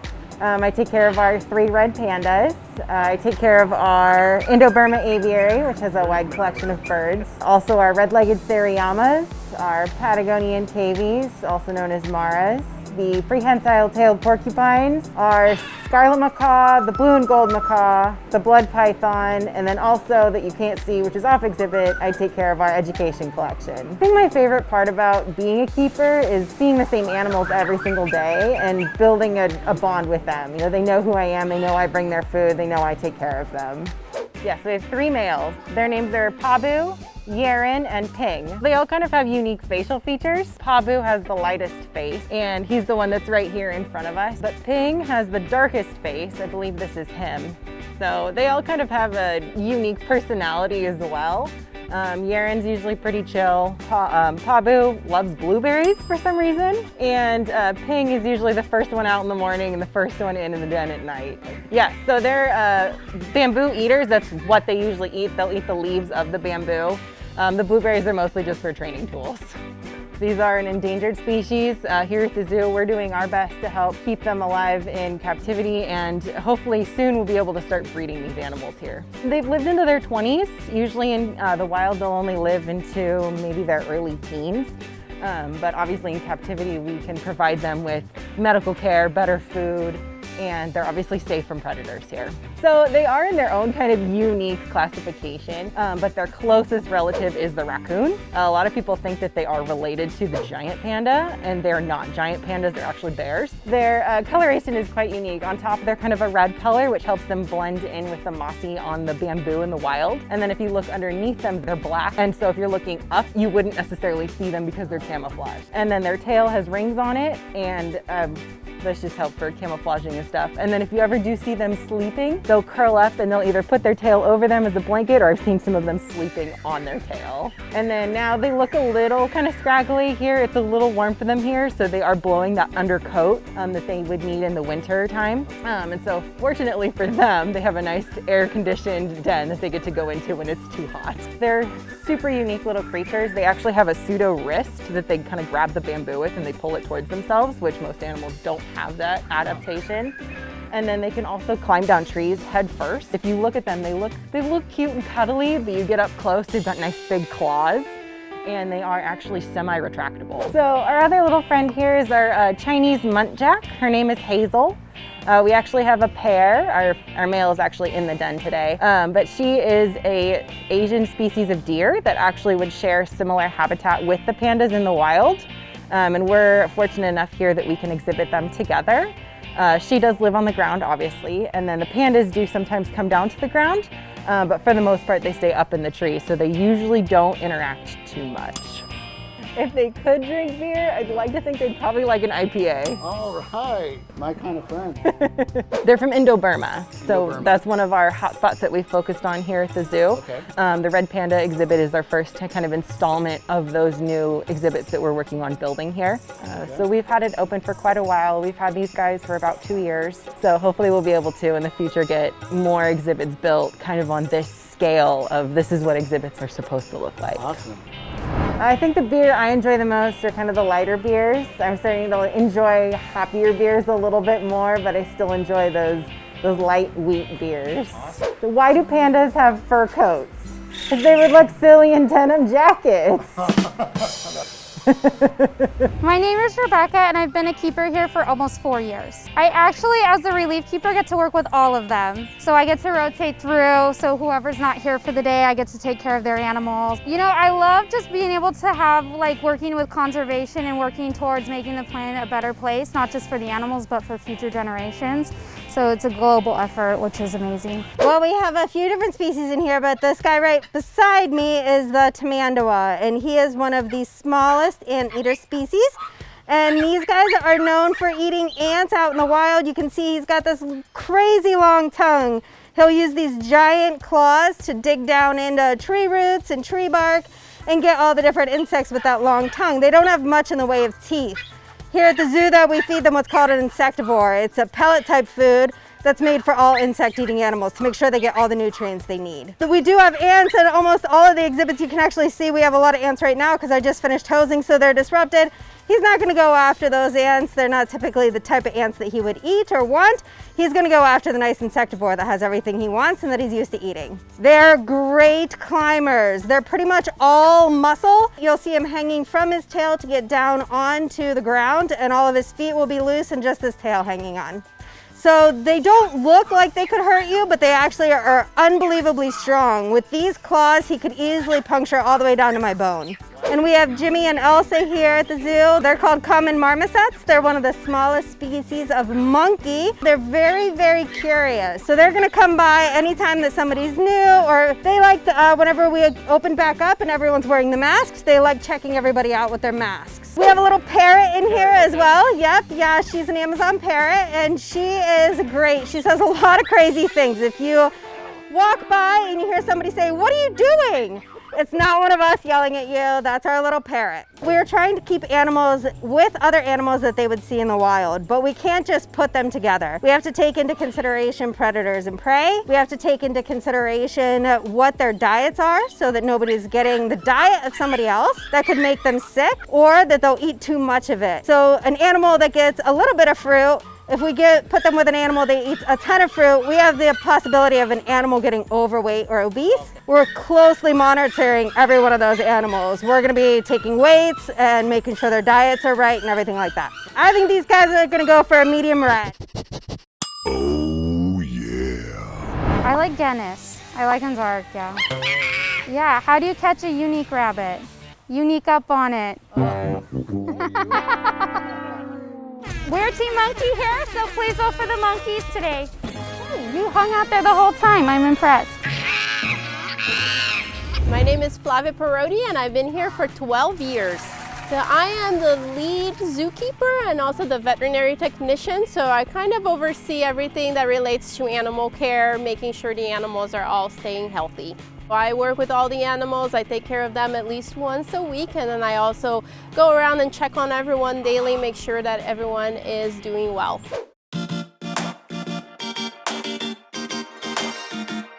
Two of our newest little hatches, they are Caribbean flamingos. So we have the one that hatched July 1st and one that hatched July 3rd. And I'm taking place of their parents by feeding them an egg mixture. It's got extra minerals and nutrients in it that they need, that their parents would have in the crop milk that they would feed them. So when they first hatch out, they normally hatch either a white or gray, and they are a fluffy looking little cotton ball covered in down feathers. It takes them almost a year to 2 years to get that bright pink coloration that you see, and that's because it does come from their food that they eat. Now when their parents are feeding them, or I'm feeding them this gross egg mixture, they're not getting those same things that they would get just from eating their natural food in the wild because it's already pre-digested. So you'll even notice the parents, that when they feed them, they'll lose some of that pink pigmentation because they're feeding their chicks. So these guys, you'll see they're just starting to eat on their own, so their pink coloration is just barely coming in on their feathers now that they're getting feathers rather than the down feathers, the fluffy ones. You know, most of the time they're doing it just to rest. They can do it to help regulate temperature. If you get one cold foot, you can pull it up in those feathers and warm it back up, but most of the time they're just resting. And they do alternate feet. There's no right foot or left foot that they normally stand on. But it is a myth that they're standing backwards or that their legs go backwards. What you're seeing is their knee is actually their ankles. They pull it up, their knee is all the way up in their feathers. They're pulling their entire foot up. The only way to tell a flamingo's gender is by blood work, 100%. That's how you can tell. Most of the time males are taller, but not always. So you can't just look at a flamingo and know if it's a male or female. Later we'll get the blood work on these guys and figure out what gender they are, but we do know who their parents are and they're not related. And pretty soon these guys will be eating on their own and be out there with the rest of the flock. I'm very fond of birds. I really like the little toucans that we have here. I love the flamingos, but I also love the meerkats, so I kind of just love them all. My favorite part of the job is actually interacting with the kids and inspiring them to share my passion for the animals and for conservation with them. Animals have a power over especially kids and people, and when you see that little sparkle in their eyes and you know that you inspired them, then that means that you did your job well. You know, I have to say that any beer from any of the breweries participating at Brew at the Zoo are my favorite because they're supporting a great, amazing cause. Okay, I have a joke. So, what does the judge say when the skunk walks into the courtroom? Odor in the house. Yeah, thank you guys.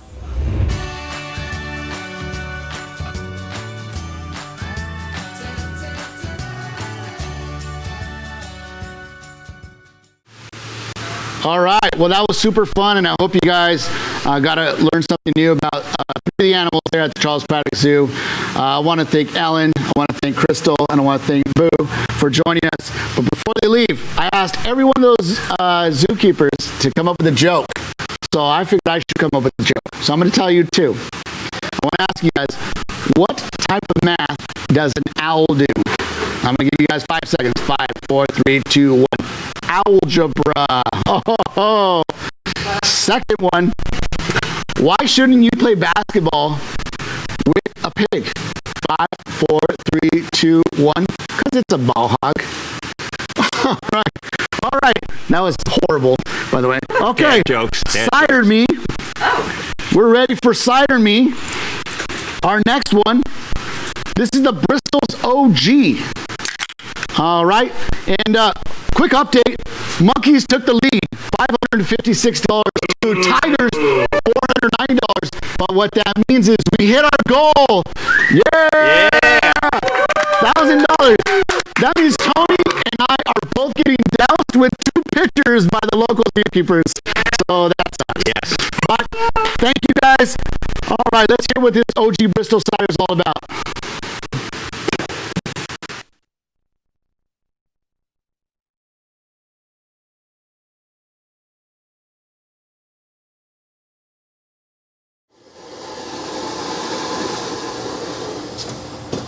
How's everyone doing? My name is Cody, and welcome to Bristol Cider House. Special thanks to Brew at the Zoo, hosted by Charles Paddock Zoo, located in Atascadero. We are going to be talking about some Bristols, and we are going to be talking about the elusive red panda. The idea of Bristols started in 1994, but you can find us here for the last 6 years, located in Atascadero, the north end of Atascadero, at our cider house location. We have various outlets of social media. We have an Instagram that is at Bristol Cider House, and our website is bristolcider.com, where you can purchase our cider that can be shipped to you, or you can come in-house, where we are open Thursday through Sunday from 3 to 8. This beautiful can of cider in my hand is known as the Bristol's Original. Also, a lot of us regulars call it the OG. This cider contains 55 different varieties of apples, all pressed right here on site, all locally sourced apples, native yeast, native fermentation, crisp, clean, and very, very refreshing, and also very dry. As you can see, I am surrounded by this beautiful bamboo here, the favorite treat of our favorite furry little friend over there at the Charles Paddock Zoo, the red panda. Now, when you think of pandas, you are thinking of your traditional giant large panda, but these furry little friends are actually a touch bigger than your average house cat. And although they may be cute, they are known to be quite the little escape artists. Speaking of escaping, I might have to find my way out of here myself. So from Bristol Cider to you, cheers to Brew at the Zoo.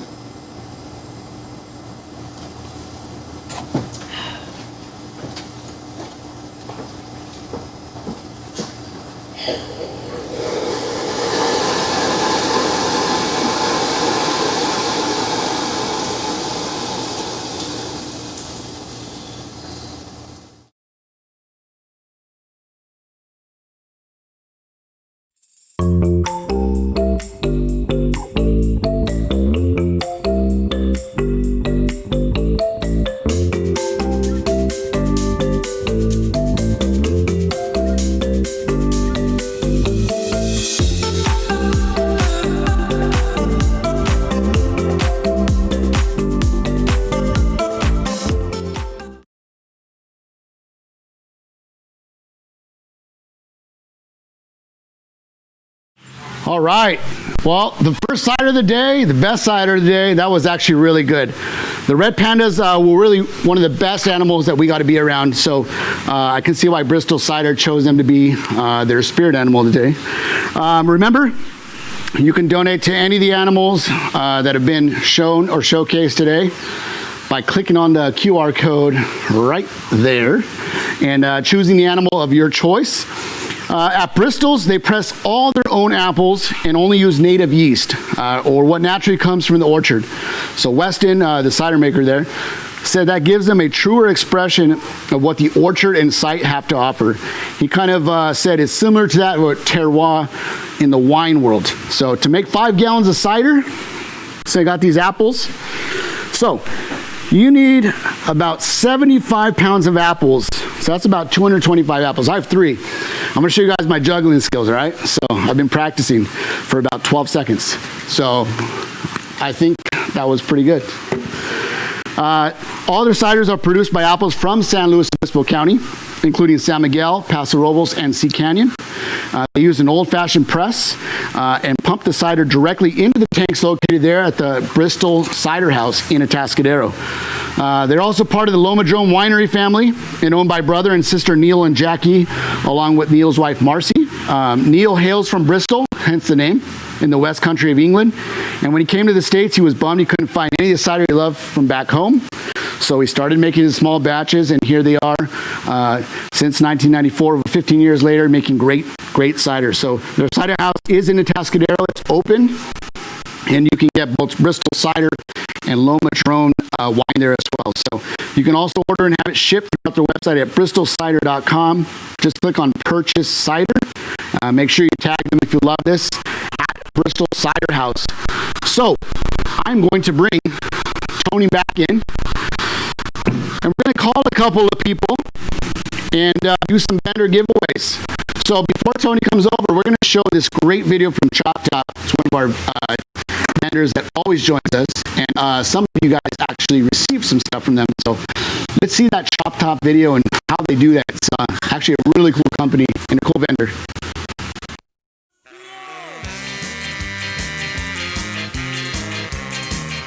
Hi there, Chop Top Bottle Co. here, and thank you for joining us with this virtual beer festival. A little bit different. Some of you have met us in the flesh before at past beer festivals, but for those of you who haven't, we want to kind of let you know what it is that we do here. With a single beer bottle, there are so many things that we can make. We make a standard pint glass, perfect for a 16-ounce pour with room for a head. You can keep this in the freezer, it gets frosty cold. We can also make tumbler glasses, perfect as a water glass on your table, great for a mixed drink, or whatever daily use you choose. And in an effort to use all of the glass in the bottle, we make bottleneck shot glasses, really popular. What we do is we cut the neck down and sand and remanufacture the edge and then recap it just as it would be capped in any brewery. This holds really between 1.5 to 2 ounce pours, so it's a little more than your average shot glass, and we've learned that the hard way a couple of times. All the edges are remanufactured and sanded down and then hand sanded and hand buffed the corners of the edges. So it's a very smooth and safe surface to touch and drink from. All of this glassware is dishwasher safe, although we do really recommend that you hand wash it, and we'll just keep any artwork that might be on your bottle intact much longer. So glassware is a very popular thing, but so is our airtight storage or stash jars. You can use these in the kitchen, you can use them in your office, apothecary use, whatever you choose. We use an ethically sourced cork for a perfectly airtight seal. So in addition to glassware and airtight storage, we also make candles. Everybody loves a candle. We can do a tall candle and like a pint-sized glass, or we even use the caps, any leftover caps that you have. We do vintage beer can candles all the way to a White Claw candle. Sometimes we don't even cut the bottle. We just figured out ways to use it again. For example, we found soap pumps that fit perfectly on various types of bottles to make a really unique soap or lotion dispenser. These make great gifts and they're a fun talking point. Whether you want a beer bottle chandelier or a set of unique glasses in your home, we love custom orders and we love wholesale orders if you have a shop. You can email us very simply at choptopbottleco@gmail.com, or you can find us on Instagram. Give us a follow. We're constantly posting new items that we've made. And as we always say here at Chop Top Bottle Co., peace, love, and save your empties. Cheers.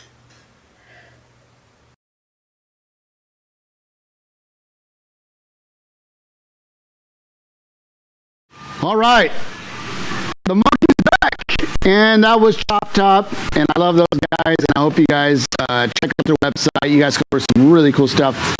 Tony the Tiger is gonna prowl in right about now. Oh, you scared me. Sorry. So Tony and I like to do this every time we do a virtual fest. These are comfortable. Yeah, they are comfy. Yeah, pretty comfy. It's up. They're from Wildfield Brewhouse, actually. I like it. Good job, folks. So what we're gonna do We're going to call some people. Let's do it. Right? These guys are feeling good. Giveaways. They're on, let's see. We have 1, 2, 3, 4, 5, 6, 7, 8, 9, 10, 11. Beer number 12. Oh, man. They're deep. You guys are feeling good. So, we're going to call you guys. You guys have to answer. And we're going to give away some prizes. We got some cool stuff from Tent City Brewing, some Chop Top stuff, the City of Atascadero. Even though you guys all got one of these, you only got one. So we want to make sure you have a set because you drink with more than one person. Absolutely. Yeah, I know. And to top it off, we got five $30 Dead Oak Brewing gift cards. That's amazing. You know what these are going to? We're gonna save 2. Okay, for you and me. Okay, this is what's gonna work. The first 3, this is for 3 people, okay? Okay. The next 3 people to donate Monkey versus Tiger, okay? You have to make over a $25 donation. But the next 3 people that do that will receive one $30 gift card to Dead Oak starting right now. All right? $25 or more, Monkey versus Tiger. It doesn't matter. I'm smashing on Tony, and we're both getting beer dumped on our heads. We're probably still going to lose, but we're still going to get beer dumped on our heads. So, all right. You guys, should we call people? Let's do it. All right, we're going to call Heather Salvatore. And did you call her ahead? No. This is random. You have to censor this? Well, one, I hope she answers. Yep. So let's call Heather.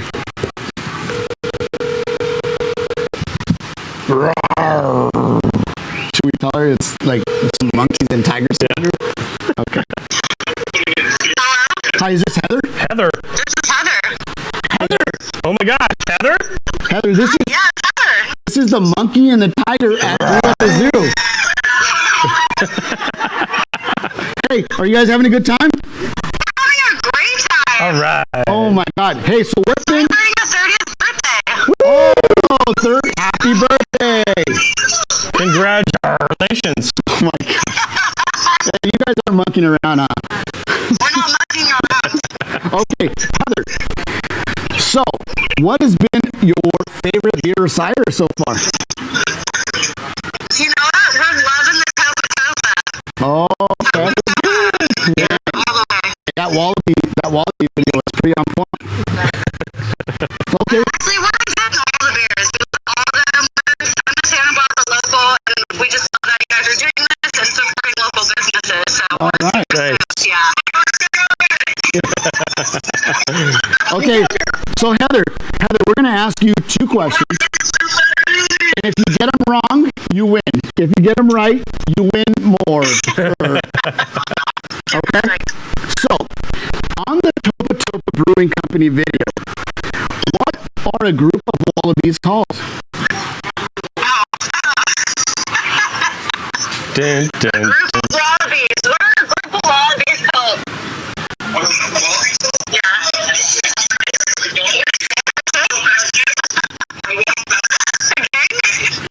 Almost. It was a mob.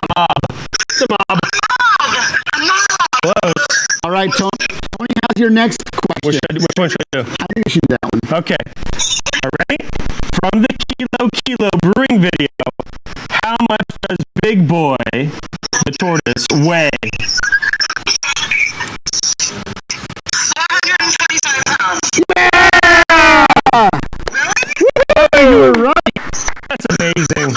Well, Heather, you just won a Tent City t-shirt, a Tent City sticker, and a Tent City gift card. Whoa. And so we'll be sending that to you in the mail. Yay! All right. Well, thank you, Heather. We appreciate it. Hey, by the way, are you Team Tiger or Team Monkey? We need Ooh, I'm going for Tiger. Yeah. Heather, you just lost all your gifts. All right. Well, thank you, Heather. We appreciate it. Yeah, thank you so much. Bye. Bye. All right, Tony. I'm going to call the next person, okay? Shit. Pull up. We lost our feed. There we go. Go. All right. So we're going to call the next person.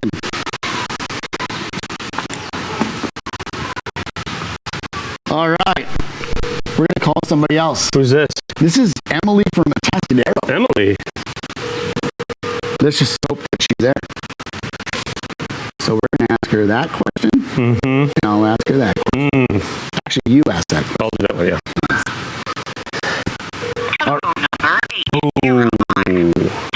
Oh, no. Emily's not going to make it. Do you have another one? Well, we got one more person we're going to call. Here we go. Rolling the dice. All right. So this is what happens when we're live, folks. That's true. You never know. Deal with it. Who's this? This is Nancy, chef coach from Coalinga. Oh, she's going to answer. Hi, is it Nancy? Nancy, this is the monkey and the tiger from Brew at the Zoo. Hold on, I can't hear you. Let me grab my phone. Okay.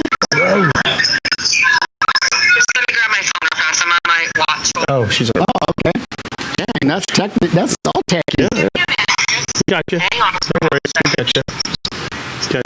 In the meantime, you know what? I'm doing the Bristols right now. I'm going to do a Tres Amigos. Okay, good choice. I need a little refresher. Palate cleanser.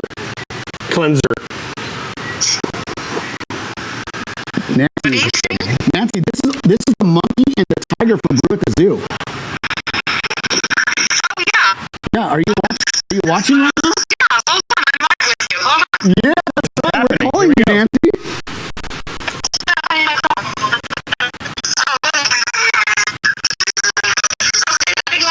Are you guys having a good time? Still partying with you. Yeah, you having a good time?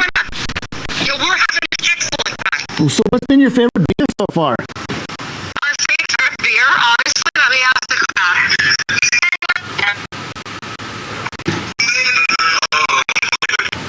Liquid Gravity. I heard that. I did too. That's a good choice. So Nancy, call failed. Let's go back. Liquid Gravity. Oof. They said Do you have that one queued up? right here. You want? Hey. Hey, I got disconnected. That's okay. We're back. Nancy, so we're going to ask you some questions because we appreciate you guys joining us, and you're going to win something. Oh, yay. All you have to do is answer incorrectly twice, or answer correctly twice, or answer one time out of two, and you'll win. Or just answer, and then here we go.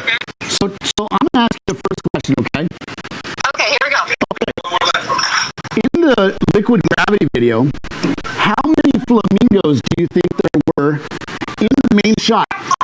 10 to 20, 20 to 30, or over 30? The first one. 10 to 20? Yes. Bum, bum, bum, bum. You know how many there were? 46 flamingos in that shot. 46. No way. Ridiculous.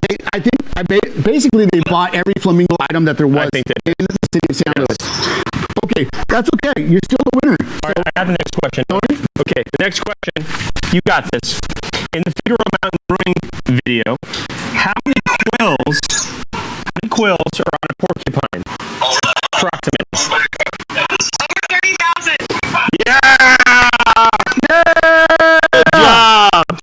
So this is what you're going to win. You win a $30 gift card to Dead Oak Brewing Company in Atascadero. You win a couple of more of these amazing, they're bottle opener coasters from the city of Atascadero that you guys got, but you only got one. So we're going to throw in 3 more for you, so you have a set of 4. And then you also won this amazing Chop Top Bottle Co. set of shot glasses, bottleneck shot glasses. And these will all be mailed to you. Awesome! All right. Thank you so much for joining us. Thank you for watching. Nancy, one more question. Now you ask it. I just need to know, are you Team Monkey or Team Tiger? We are Team Monkey. Oh! Yeah, that's right. Well, Nancy, thank you for joining us, and you guys keep enjoying the rest of these beers. Thank you. All right. Well, hey guys, that was awesome. And quick update of where we're at, and then I need to actually let's bring out Flavia real quick. Yeah, let's do it. Flavia's going to bring somebody out. All right. So we're going to turn this around for Flavia. I'll open it up a bit. So we've been bringing out these amazing animals today. So I'm going to scoot over so we can bring Flavia way up into the mix. Tony, scoot over a little bit. I will, yeah. So Flavia, gonna put this for you. Oh my God, Flavia. Wow. I'm gonna move all this stuff out of there. Here, get this too. Yeah, let's get this. Well, I mean, good. So Flavia, who is this? This is Henrietta. Oh my God. Four-toed hedgehog. She's adorable. So, how many quills do you think Henrietta has? So a lot less. These guys have between 3,000 and 5,000 little quills. Okay. So a lot less than porcupines. Now, it's probably assumed that she loses quills much like a porcupine. Is that true? Yeah, so quills are just like hair. Okay. It's the same thing, just looks different, the structure is a little different, and so they lose their quills just like we lose our hair. So it's the exact same way. And then grow right back. Grows right back. Okay, so everyone in like my generation, I feel like, oh my God, is that Henrietta? You hear that? Oh, do you guys hear that? Oh my God, that is so awesome. The bird? Oh, I thought it was sorry guys. Animals happening here. Things after the beer. We're at the zoo. What I wanted to know was, is it true that all hedgehogs are as fast as Sonic the Hedgehog? No. Absolutely not. Then why did they do that? I don't know. As you can see, Henrietta does not have a lot of speed in her. Oh. She's just sitting here. And so sometimes I notice they curl into a ball. Mm-hmm. What is that for? So when they curl up into a ball, it means that that's how they're protecting themselves. Okay. Because no one wants to eat a ball of quills. And this is exactly what she's Not even Endeavor the No, Tiger. I wouldn't do it. Wouldn't do it. not so good in her mouth. So she curls up to protect herself. So anytime she feels there's danger, she curls up in a ball. Clearly, she does not associate Tawny with a real tiger because she is not curled up in a ball with quills. You know, because she's just not afraid of, because the Tiger's lost. You know what? Four? No. Let's check the numbers. Yes. Oh, Here we go. Update. Flavia's been the one who's been updating us, by the way. She gets to see the real numbers happening. So, okay, are you ready, Tony? So, I'm ready. all right. I don't have the exact number because I got so excited about this one. But one of the teams just got a $400 donation. So that puts this team in the lead by far, and it will most likely be the winner. Is it me? And I am sorry, Tony, but it was Team Monkey. No! Okay. I'm sorry, but if anybody out there can donate $500 right now to Team Tiger, we'll make it worth your while. That would be amazing. So we're going to find out who that $400 donor is, and we're going to keep it anonymous because that's probably how they wanted to do it. But I promise you, we're going to make sure that you are taken care of at the next Surf and Suds at Home Fest. I really appreciate it. It's been awesome. Tony and I did this as a joke, right? But the reality was we were trying to raise money for the zoo. Yes. And it's going to really good causes. Yes. That's what the goal was. I wanted to dump beer in your head. Ultimately, it was my goal. Why? We're friends. Yeah, but it's just fun. I love this because I got to dump beer in both of you guys' heads. So One last question. Where does Henrietta come from? these guys are from Africa. There are actually 17 different species of hedgehogs. And they're pretty common. This species is common in Eastern Africa. So that's Oh my God, she's so cute. That face is so cute. All right. Well, guys, we're going to get back to it. Tony? Yeah. I got to send you off. Oh, okay. Flavia's going to hang out with me. We're going to introduce the next beer. Thank you. Henrietta's going to help me. Okay. So, I'm going to bring this back up. We're going to move some of these amazing things that people have been won. And we're going to bear me with one of our final two beers. This comes from Firestone Brewing, and it is Fly Jack. It is a hazy IPA. It's actually a low calorie. So let's see what they have to say about the Fly Jack. Henrietta, do you want some? She looks. Yeah.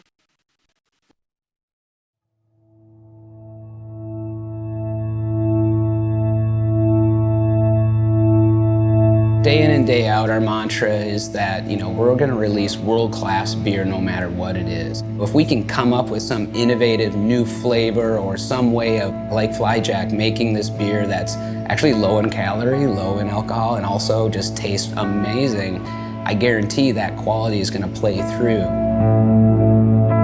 You really can't have a conversation about IPA today without talking about hazy or juicy IPAs. And we kind of did that with Flyjack. It's a beer that our team was just really excited about, and we'd sit around a table and talk about the kind of beer we would like to have. Flyjack just kept coming up. It's this soft and sessionable beer. It's got all the cool new hops that we've come to love.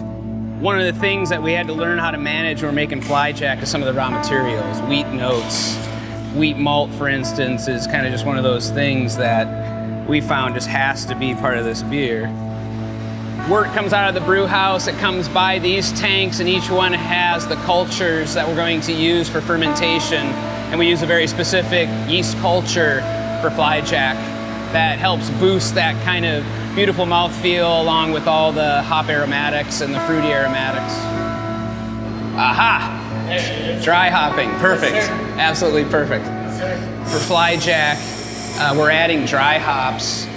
This is one of the key processes to Flyjack, is the dry hopping. Dunsky.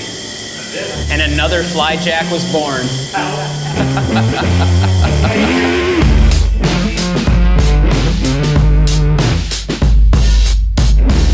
We took all the things we learned through the Mind Haze process and kind of applied it to a lighter beer. And yes, it's low in calories, and I think that's very interesting and timely. But most importantly, it's just light, sessionable. It's got all the elements of what oats and wheat can bring to an IPA, and some of these new fruity and beautiful tropical hop cultivars that we've found. But at the end of the day, it's a really beautiful, light, and delicate beer. We've kind of incorporated all these wonderful things we've learned through hazy IPA brewing. Just a veiled opalescence, beautiful foam, really interesting citrusy, tropical aroma, but not over the top. Just a little bit of that creaminess from the oats. It's just obviously a session beer. All the balance is there. I mean, that's all I could ask for. I think the brew team just nailed it. I'm really excited to get that out there. Yeah.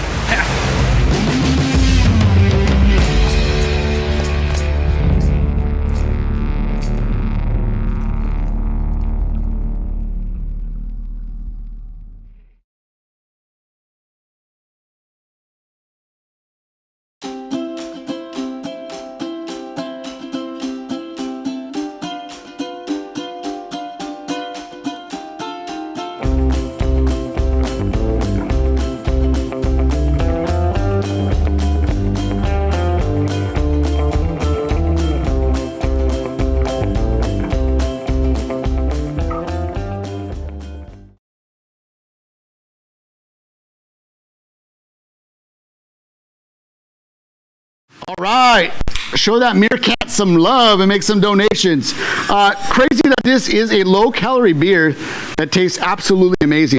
It's only 96 calories, 5 carbs, and is just 4%. Just like Matt said, it's a sessionable and light beer that happens to be a hazy IPA. I remember when this came out, a couple friends of mine, Scott McCray and Sandra, that worked for Firestone, let me try this. It didn't even have a label, just let me try the can. And I was pretty impressed. It was actually really tasty, and I just didn't understand how it could be low calorie. But great beer, awesome. A lot of you are familiar with Firestone, so I was trying to come up with something to talk about each of these breweries. And so when it's someone like Firestone, a lot of you guys know a lot about. Yes, they have a tap room in Bealty. Yes, they have a tap room in Paso Robles, and they've been around for a long time. But I want to tell you a little bit about the logo. So the logo is the bear and the lion, and what it is David Walker is the lion, and Adam Firestone is the bear. And as they describe it, the lion and the bear are a representation of their conflict when discussing almost everything. Not in a bad way, but somehow they found harmony in the center, and the lion and the bear, and they kind of make their beers a representation of that. David and Adam had a vision way back in 1996, and they continuously search for the perfect beer, something that keeps them up all night, and something that probably will go to the end of time with these guys. That vision, passion, objective makes one of the top brews in California. And Matt Brindleson, who you guys saw in the video as well, has to be one of the top brewmasters in the state as well, if not the nation. Find them online. It's at firestonebeer.com or on social media. It's at firestonewater. All right, the time has come. The last beer. And it also is the last time for you guys to make a donation to Team Monkey or Team Tiger. I've been updated. Somebody came through, just like we said earlier, with a $400 one. So Tony is trying to get his last kind of shot in. So if you guys want to donate, Monkey versus Tiger. But the last Bear Me comes from Wildfield Brewhouse here in Tascadero. This is their Learning to Fly West Coast IPA. Great beer to finish with. I hope you guys enjoy it. And let's hear all about it. Thank you guys. Incredible that we hit our goal. Incredible. Thank you.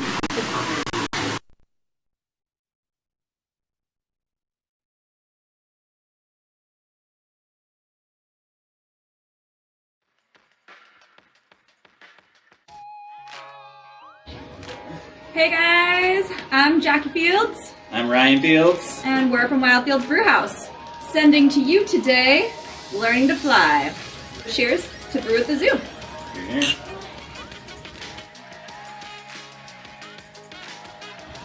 So Ryan, tell us about this beer. Alright, so what you guys are drinking is the Learning to Fly West Coast IPA. This is just a really classic West Coast IPA brewed with Simcoe, Mosaic, and Citra hops, 3 of our favorite hops. And just use a really light malt background just to let the hops really shine through. Use a lot of modern dry hopping techniques to really make the hop aromatics pop and not a ton of bitterness. Just really easy drinking with a ton of flavor, a lot of tropical notes, a little bit of dank, some pine. It's just really well balanced and a really good showcase of what we like to drink here on in California. So we are located just about a mile down the 41 from the Atascadero Zoo, also known as Charles Paddock Zoo, if I can get that right. But we feel really fortunate to be a part of this amazing community. It's why we chose Atascadero, because it is so family friendly and community oriented. So part of our mission in our brewery is to be a part of this community and do everything we can to enhance and celebrate everything that's come before us. So fortunate enough today to even sneak into the zoo and hang out with our lemur buddies. We are open right now for takeout beer only or shipping throughout California. You can find all that information on our website, wildfields.com. We are opening our parklet on October 1st, so we will be serving food again pretty soon here in just a few days. Super excited to have folks out again and see human faces in our space. We're calling it our grand reopening. You can only have so many reopenings, right? Let's see.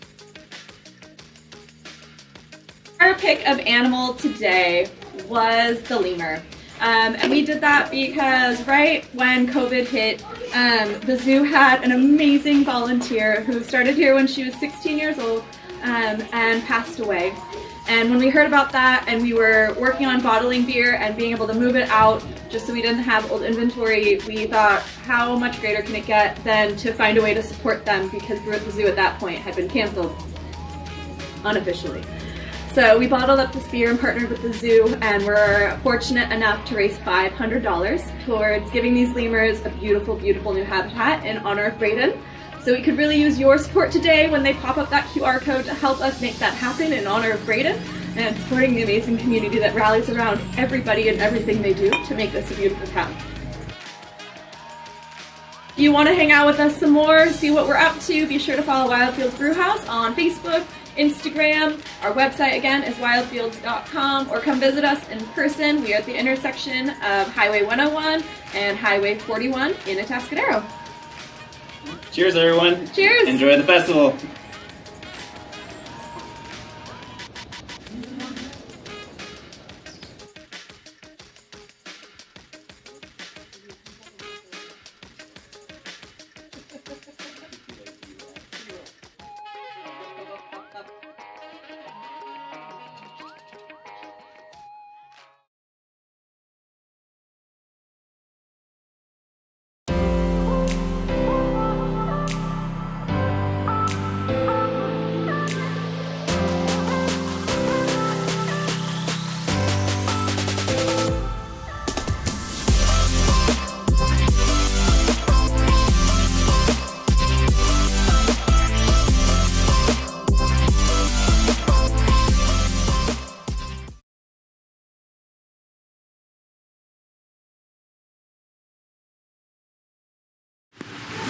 I'm back. The monkey's back.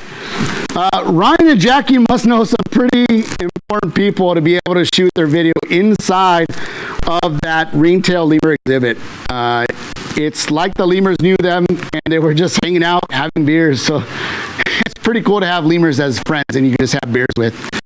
This is only the second batch ever that these guys have made of this beer, and that's kind of, again, what we're focusing on in these events: new beers, seasonals, something that you don't get to try all the time, right? So super excited to have this as the last beer.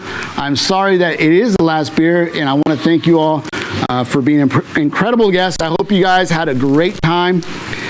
They're just having their reopening tomorrow from 2 to 8 p.m. here in Atascadero. Ryan and Jackie are great people and super supportive for the community. Ryan has been brewing for over 10 years. He started at Lost Abbey and Port Brewing, then was at Pizza Port and Beechwood Blendery. And he and Jackie dreamt of starting their own brewery, and here they are doing it right where Ryan grew up. He just grew up in Templeton, so just down the road. We haven't officially been to Wildfield since it's been open. We've kind of been there. So that's another place I got to check off my list because I want to make sure I do it the proper way. And I also wanted to say something about their amazing can art. It was almost like every can that they do has been amazing. So it's FRW Studios out of Dana Point who does all their can art. We'll be featuring a can art segment in our next Surf and Suds at Home Fest. So thank you guys. Thank you, Jackie and Ryan. One last thing, bear me. I'm going to put this, actually, I'm going to leave this up. So this is a cool beer that Wildfields did. It's called Ring-Tailed Red. And we're going to show a quick splash screen. I'm going to read something. This is for somebody named Braden who worked there. So on May 5th, 2020, our beloved intern Braden went to heaven. Braden started her career at Charles Paddock Zoo at the young age of 16 and always came back to work with a smile on her face. Determination in her mind and kindness in her heart. Her love for animals was a driving force that kept pushing her to follow her dreams. Animals had a healing power on her and she gave back to them tirelessly, caring for her animals at home and here at the zoo. As a way to honor Braden's life and continue on working with the work she wasn't able to finish, we at the zoo, along with her family, will honor her by building a new lemur habitat. The gap left in our hearts by Braden's sudden passing will never be filled, but we will honor her amazing life in our actions and continue to care for all the animals, as we know she would have wanted nothing less. So that's, I thought it was a fitting way to end this event. At the end of the day, we did this event to try to raise as much money for the Charles Paddock Zoo as possible. But then it's just on a different level. So if you want to donate, you can donate for the lemur new habitat at the charlespaddockzoo.org/donate, and just scroll down to Braden's section and you can click on it to make a donation. Yeah, tough way to end it, but great time. So we did it, 14 beers and cider. We are going to end this really quick. We're going to scroll through this, but I won't tell you the final numbers, okay? So, you guys did it. You guys amazed us. We far surpassed our goal of $1,000. Team Monkey won. Woo! Yeah! $721 raised. And Team Tiger right behind at $650. That is mind-blowing. So thank you guys so much. So Tony, we're going to take this to an end. Are you ready? No. Hold on. We visited. We need to move like a table. We're going to throw up those splash screens real quick and finish. Gotcha. So we visited 3 counties on the Central Coast of California, sampled 13 craft breweries and 1 cider. I hope you found some new favorites, and make sure to visit the breweries and order their beer and tell them we sent you. Thank you to Coastal Communities Physician Network, State Farm Agent John Donovan, Guido App, 805 Board Shop, Wildfields Brew House, Santa Maria Brewing Company, Visit Atascadero, and our nonprofit partner, Friend of the Charles Paddock Zoo. Our next event is Surf and Suds at Home Fest on Saturday, October 24th, and it will feature 14 craft breweries and ciders from all over California. We'll be filming live from Ojai Beverage Company in Ojai, and tickets are now on sale at surfbeerfest.com. Each of the breweries teamed up with Animal here at the Charles Paddock Zoo, so you can scan the QR code or visit charlespaddockzoo.org/donate and write in the animal's name. So, as we told you before, we raised some money for the monkey and the tiger, and we lost. So, the time has come. Tony is coming. Oh my gosh. So, Tony and I gotta take my hat off, Tony. And I gotta take this fob off. Where's the microphone? Let's bring the microphone over real quick. I want to make sure I don't know what you're saying, Tony. So, Brianna?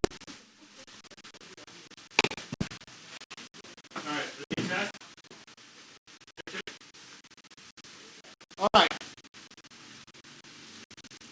Well, we got to lift this up a little higher. We good. Hello, can you hear me? Can you hear me back? Gotcha. Okay, Tony, you ready?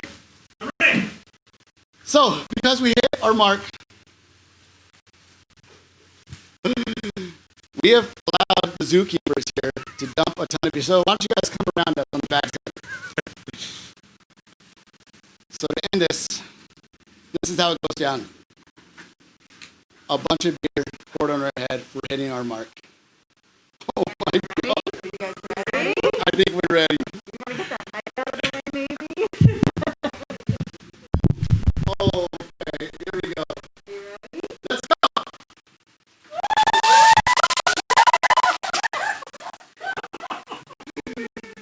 Oh. And that's it. Thank you for joining us at Brew at the Zoo. You guys have been awesome. We just got doused with a ton of beer. I will say it was expired beer, so don't get your feelings hurt because we would never do that to good beer. So, join us. We hope you guys see it on October 24th, Serpent Suds at Home Fest. That was awesome. Thank you guys. Oh my God. This is what I've become. Monkey.